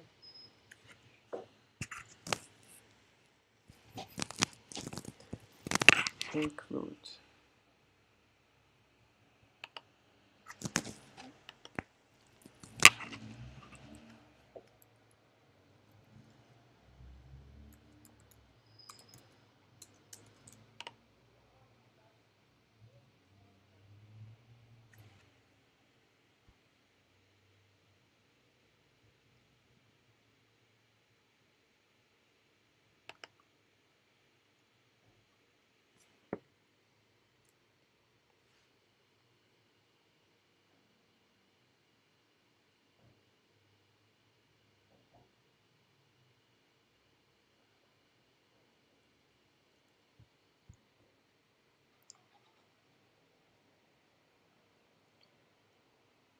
I see that they're making it through the with statement every time.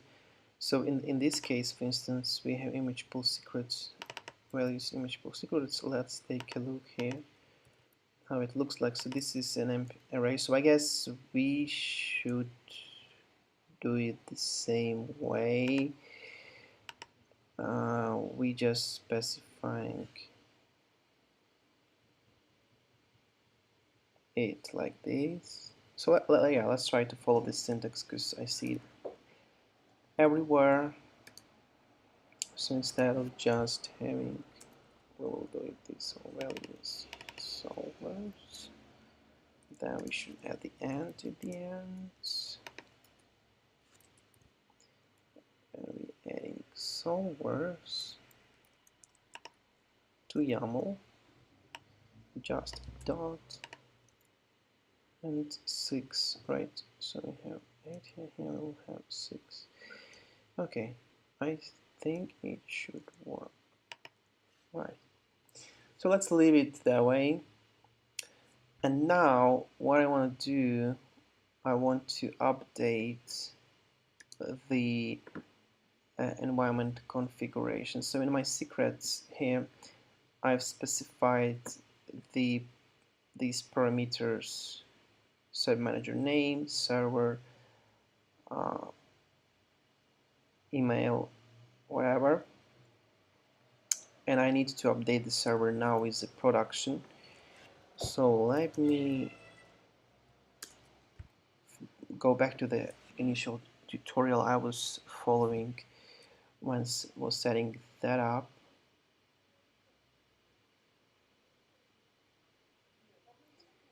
And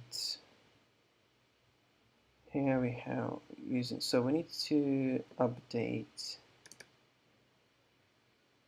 this issue to contain the production URL. I'll go ahead and open it in a separate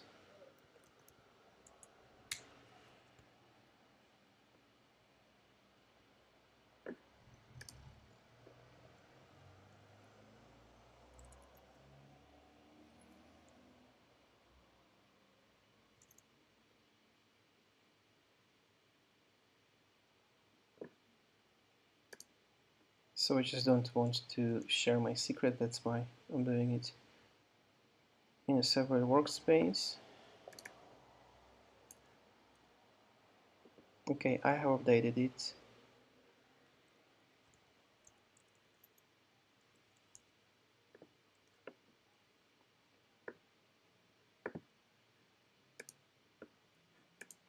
I have updated this server to contain the URL of the production. So let's go ahead and apply the production changes. So Helm File and also our selector properties. Maybe they help the Ingress to apply the proper class name, because it worked for the N8N but didn't work for the Sentry.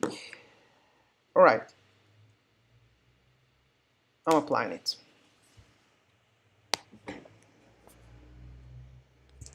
Yeah, so it's really flexible solution for us, because having this cluster with this Cert Manager, we will be able to deploy it particularly everywhere we want. We are not dependent on any kind of external load balancers or anything like that. We have everything inside. Of course, it might be overhead and we need to pay more attention to our load balancer to manage everything. But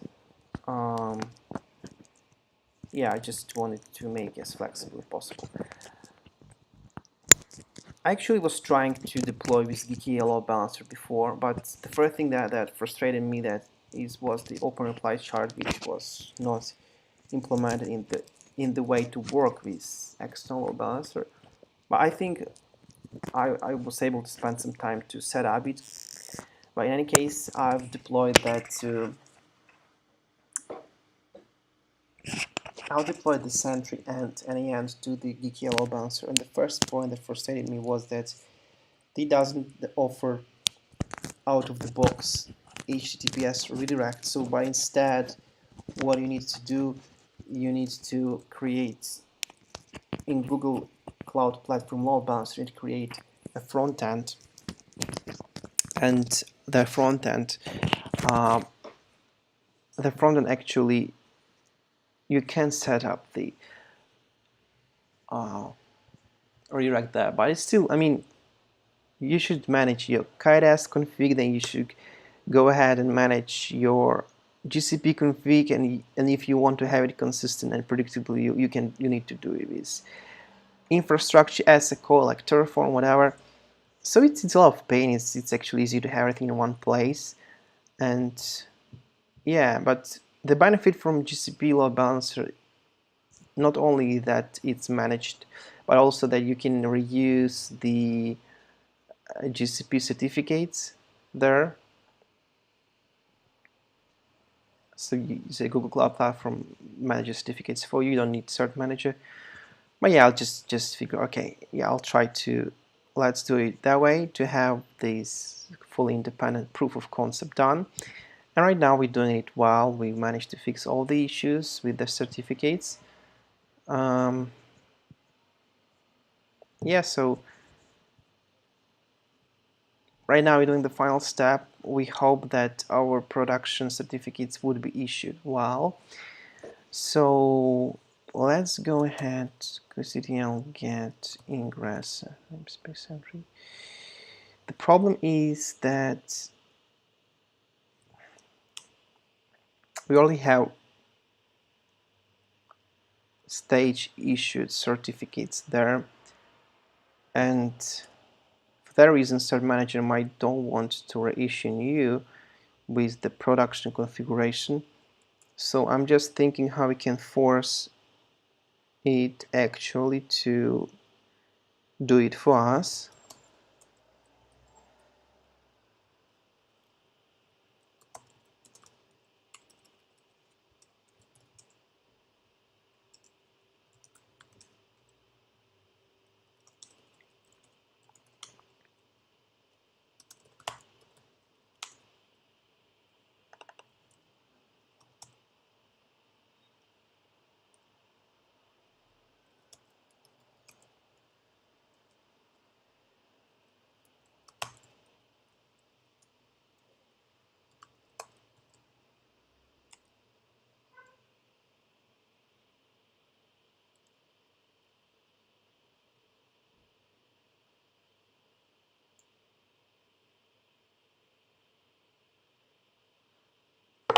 Okay. Let's try to delete the certificate. Maybe thus we will be able to force the recreation.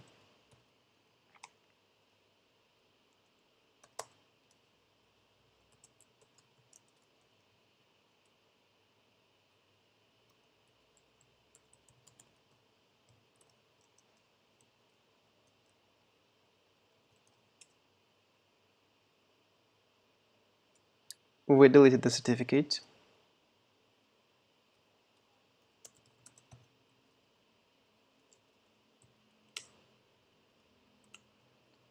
And right now we don't have any activity in our ingress changes, so let's take a look on the Cert Manager. Maybe there is some activity there.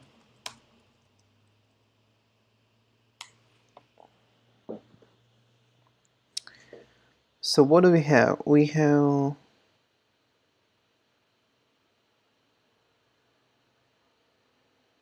just the recent logs.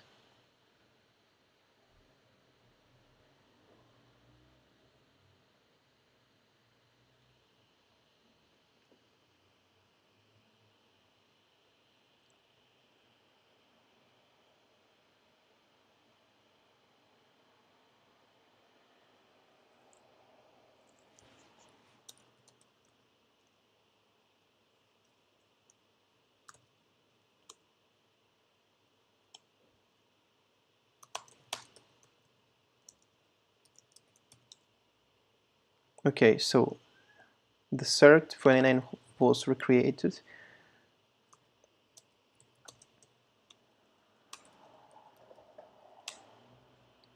And it was just issued. Alright, let's take a look to the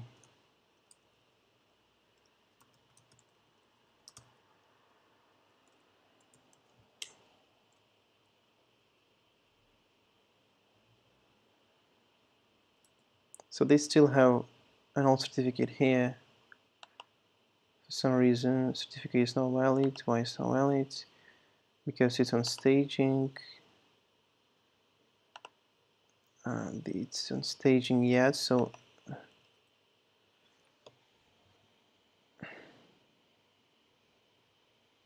we've updated the server. New certificate has been issued, but the browser still tells it it's staging, and I updated the URL to production, so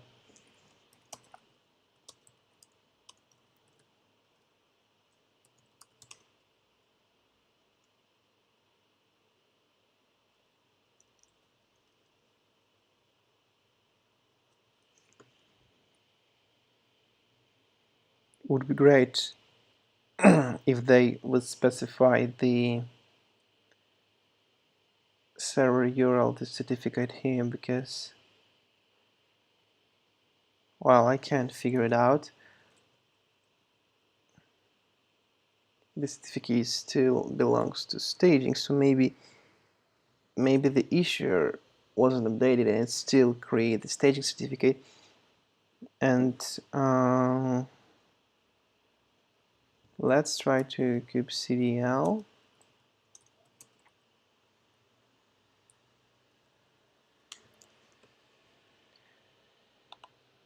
How to list? Let's try to list it. Okay, gotcha, we can list it that way. So let's go here and go to our set issue and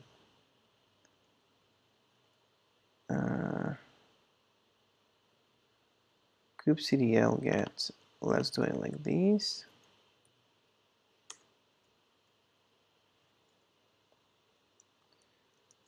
Namespace Cert Manager. No, we don't have it there. Cluster issue.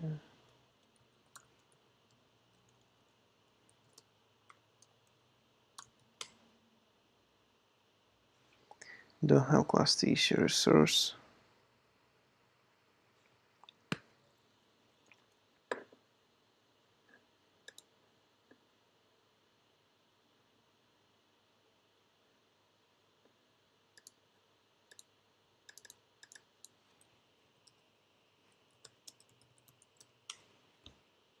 Let's make more direct. Okay, they offering do it that way. Okay, let's do it that way.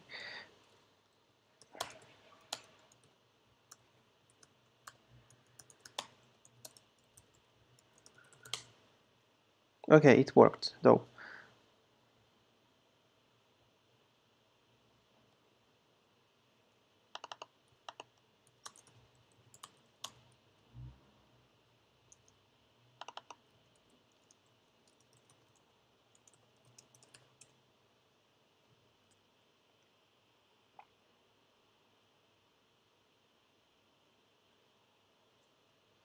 So the server might be correct. Let's check it. Yep, the server is correct. So it's the production server, right?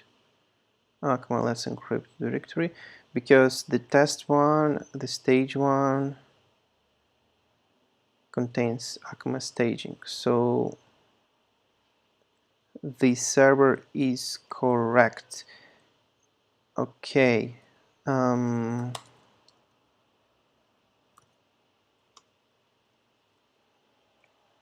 So there are a few potential things. Maybe the certificate was cached and is not updated yet.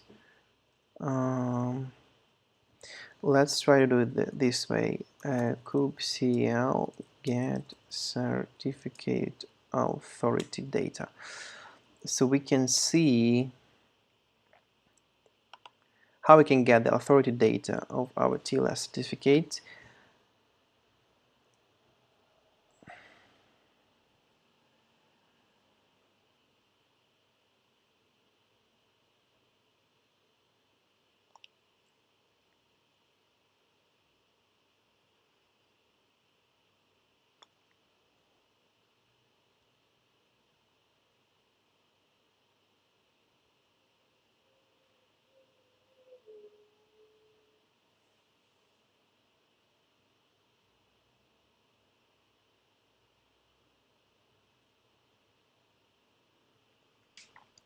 Identify a solution yet, so I guess what they're offering us is to extract the certificate from the Kubernetes and then decrypt it to see the authority data. So here is some kind of bunch of code that help us doing so. It's written on Ruby on Rails. I'm not familiar with that syntax very well.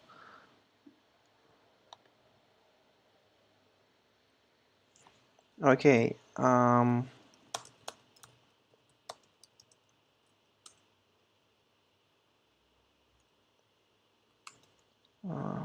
Continuously confusing this stuff.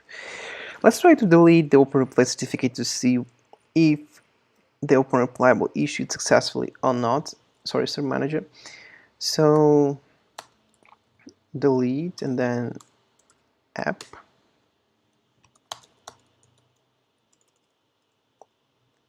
Okay, so it just recreated. Okay, I guess the certificate was recreated but wasn't reissued, right? I think it might be also the case.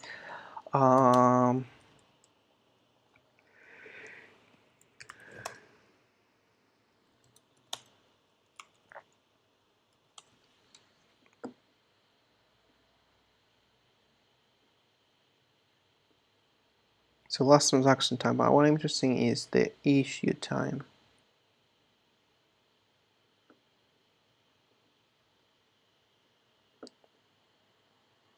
Creation timestamp, right?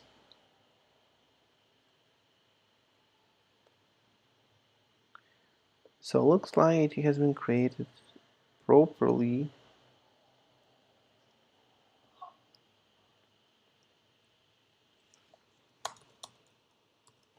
I'll go ahead and get the secrets, and in the secrets they should have, yeah, they have this secret with the certificate. So we will deleting the certificate object with a KiteS object, but what we need instead, we need to delete the secret that contains the actual certificate, right? So let's try to delete this secret.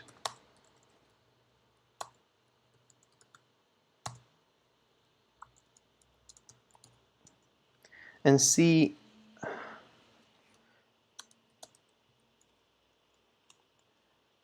So the secret has been deleted. Yes, some new one was created. Then get certificate. It's now false, right? Because it doesn't have this proper secret. Then let's get Ingress and see whether. So the ACMA Ingress wasn't created yet. I'm just can't figure out how we can force the Cert Manager reissuing process. Maybe there is some more sustainable way than just deleting secrets. So I'll try to discover it, but right now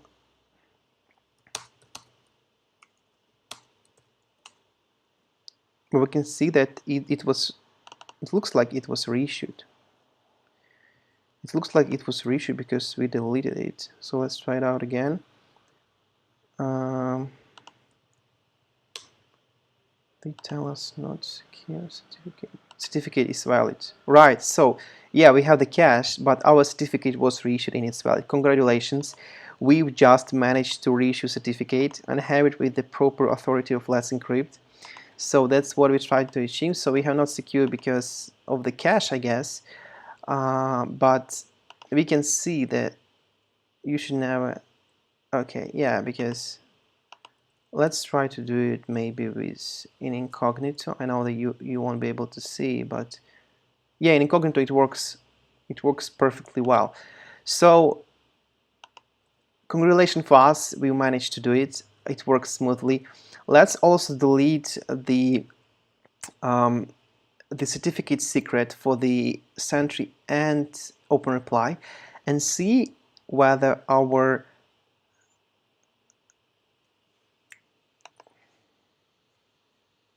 certificates would be issued automatically without any issues, right? Let's go ahead. So what we should do, we should get kubectl delete secret from the app namespace, and then let's do it from the Sentry namespace. So now we should go to the kubectl get cert from the app. It's false, right? And from the Sentry it's false. Then we can get kubectl get ingress, from the app. Okay, yeah, we have it. We have the same shit one more time. Okay, yeah, now the ingress disappeared, so looks like our cert was issued successfully. Let's get the cert from the app. We have it true, we have it issued successfully. And let's get the cert from the Sentry. We have it issued successfully. Let's go ahead to the sentry.edis.com, but okay, let's do it for Openreplay first of all. Yeah, now you see the certificate is awesome. We have the successful HTTPS redirect, and then we can do the same for Sentry. Sentry by default doesn't have the HTTPS redirect, but if we do so, we will have successful TLS certificate here as well. So congratulations for us. We have everything deployed smoothly, successfully, and blastingly well. The last thing I want to do is to add HTTPS redirect to all of these things. I'll just try to kubectl get ingress namespace app just to see how they're doing it here. I'll go ahead doing this front end. kubectl get ingress, this one with YAML output, and see they have shoot some kind of annotation somewhere, I guess, that doing this redirect to the HTTPS blah blah blah. No, they don't have any kind of annotation here, at least I can't find one, so maybe they are doing it somewhere.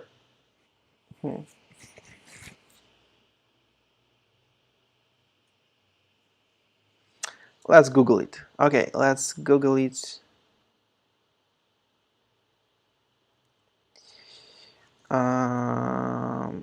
Kubernetes Ingress HTTPS redirect. This is the last thing you want to do to have it successfully. Alright, so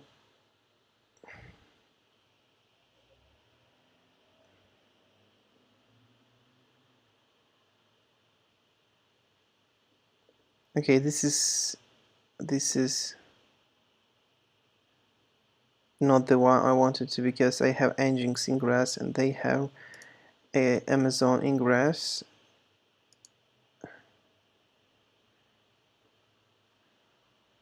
Okay, so yeah, this is more likely what we should achieve. If you want to set up HTTPS backend traffic, then replace HTTP to HTTPS in values YAML.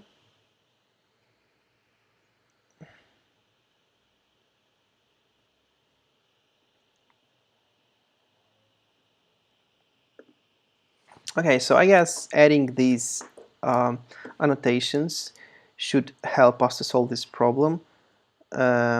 This is what I was looking for. In Openreplay, it is implemented somehow differently than here, but in any case, I think it doesn't matter. Let's search it somewhere here. Okay, we don't have any information about this in these docs. This dude posted on the Stack Overflow, but I can't find any proof of what he just suggested in the documentation. Yeah. Forced cell redirect. Let's Google this annotation. Oh fuck, it's trying to reach out.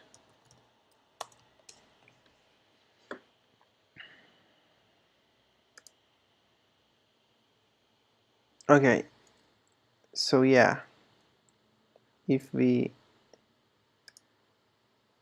server side, when using SSL flowing, it might be useful to enforce the reg HTTPS even there is no TLS certificate available. Then could be achieved to preserve the trailing slash.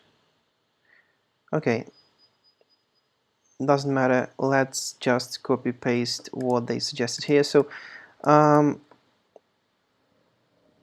Sentry Openreplay works without it somehow. It doesn't have those. No, it actually has, I guess, right?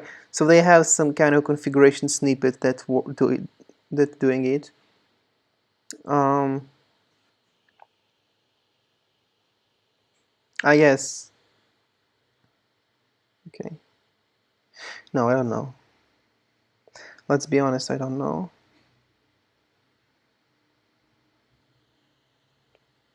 I was thinking that this snippet is doing it, but all we have here is some kind of rewrite, then like proxy, the error page, and that's it.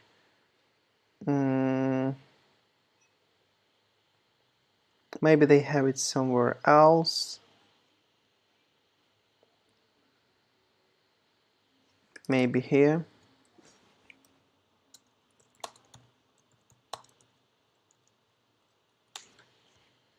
I'm just curious.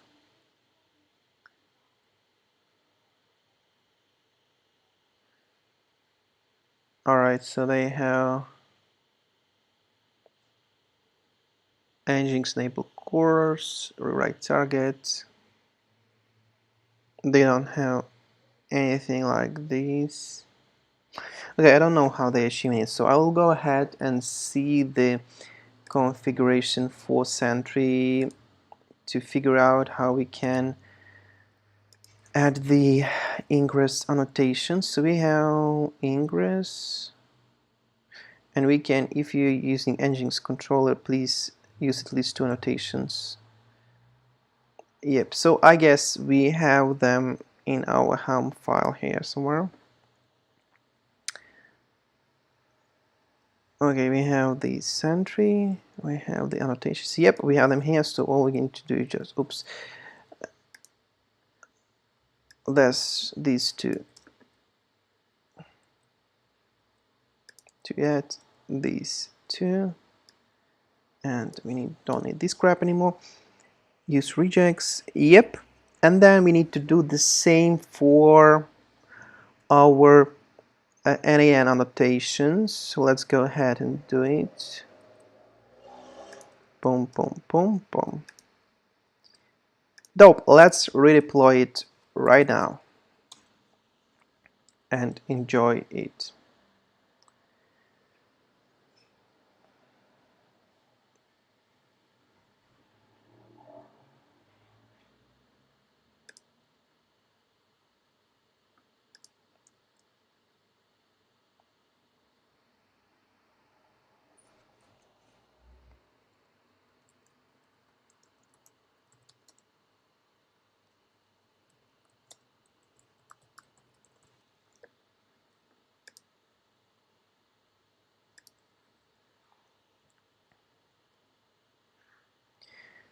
Okay, so we are deploying right now, and let's see if we will be able to achieve our goal here.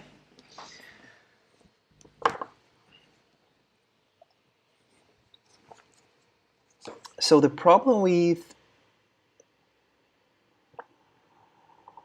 issuing somehow solved, and I guess it has been solved by specifying the domain name selectors for the cluster issuer. So that was the solution. I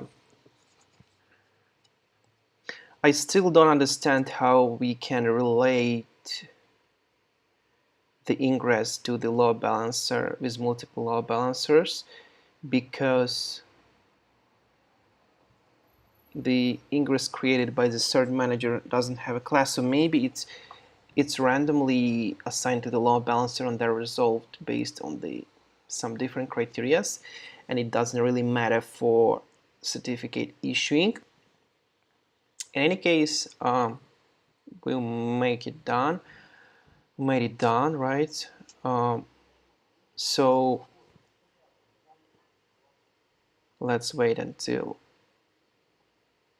we will have the deployment ready, so we just can make sure that our TLS redirect. It actually called SSL redirect, but I was reading somewhere that SSL is a bit deprecated name.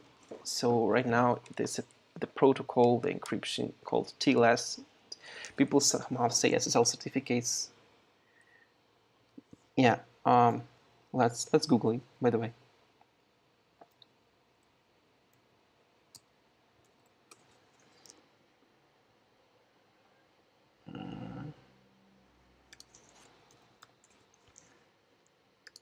So yeah, they actually mentioned it over slash SSL/TLS, but as far as I know, the SSL is a bit a deprecated name.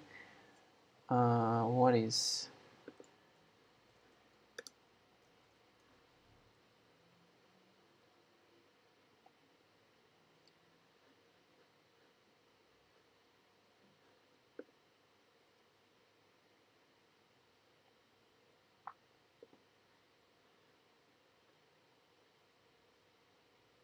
Okay, let's Google it slightly different way to just be clear on this terminology versus TLS. Oh, let's do it that way. Okay, so TLS is an improved version of SSL. So right now, I guess we're using the TLS everywhere in the web, but I might be mistaken. I'll discover. Okay, so we have our deployment ready. Let's go to the Sentry and see whether we have TLS redirect, and we have it. Congratulations, we have the TLS redirect.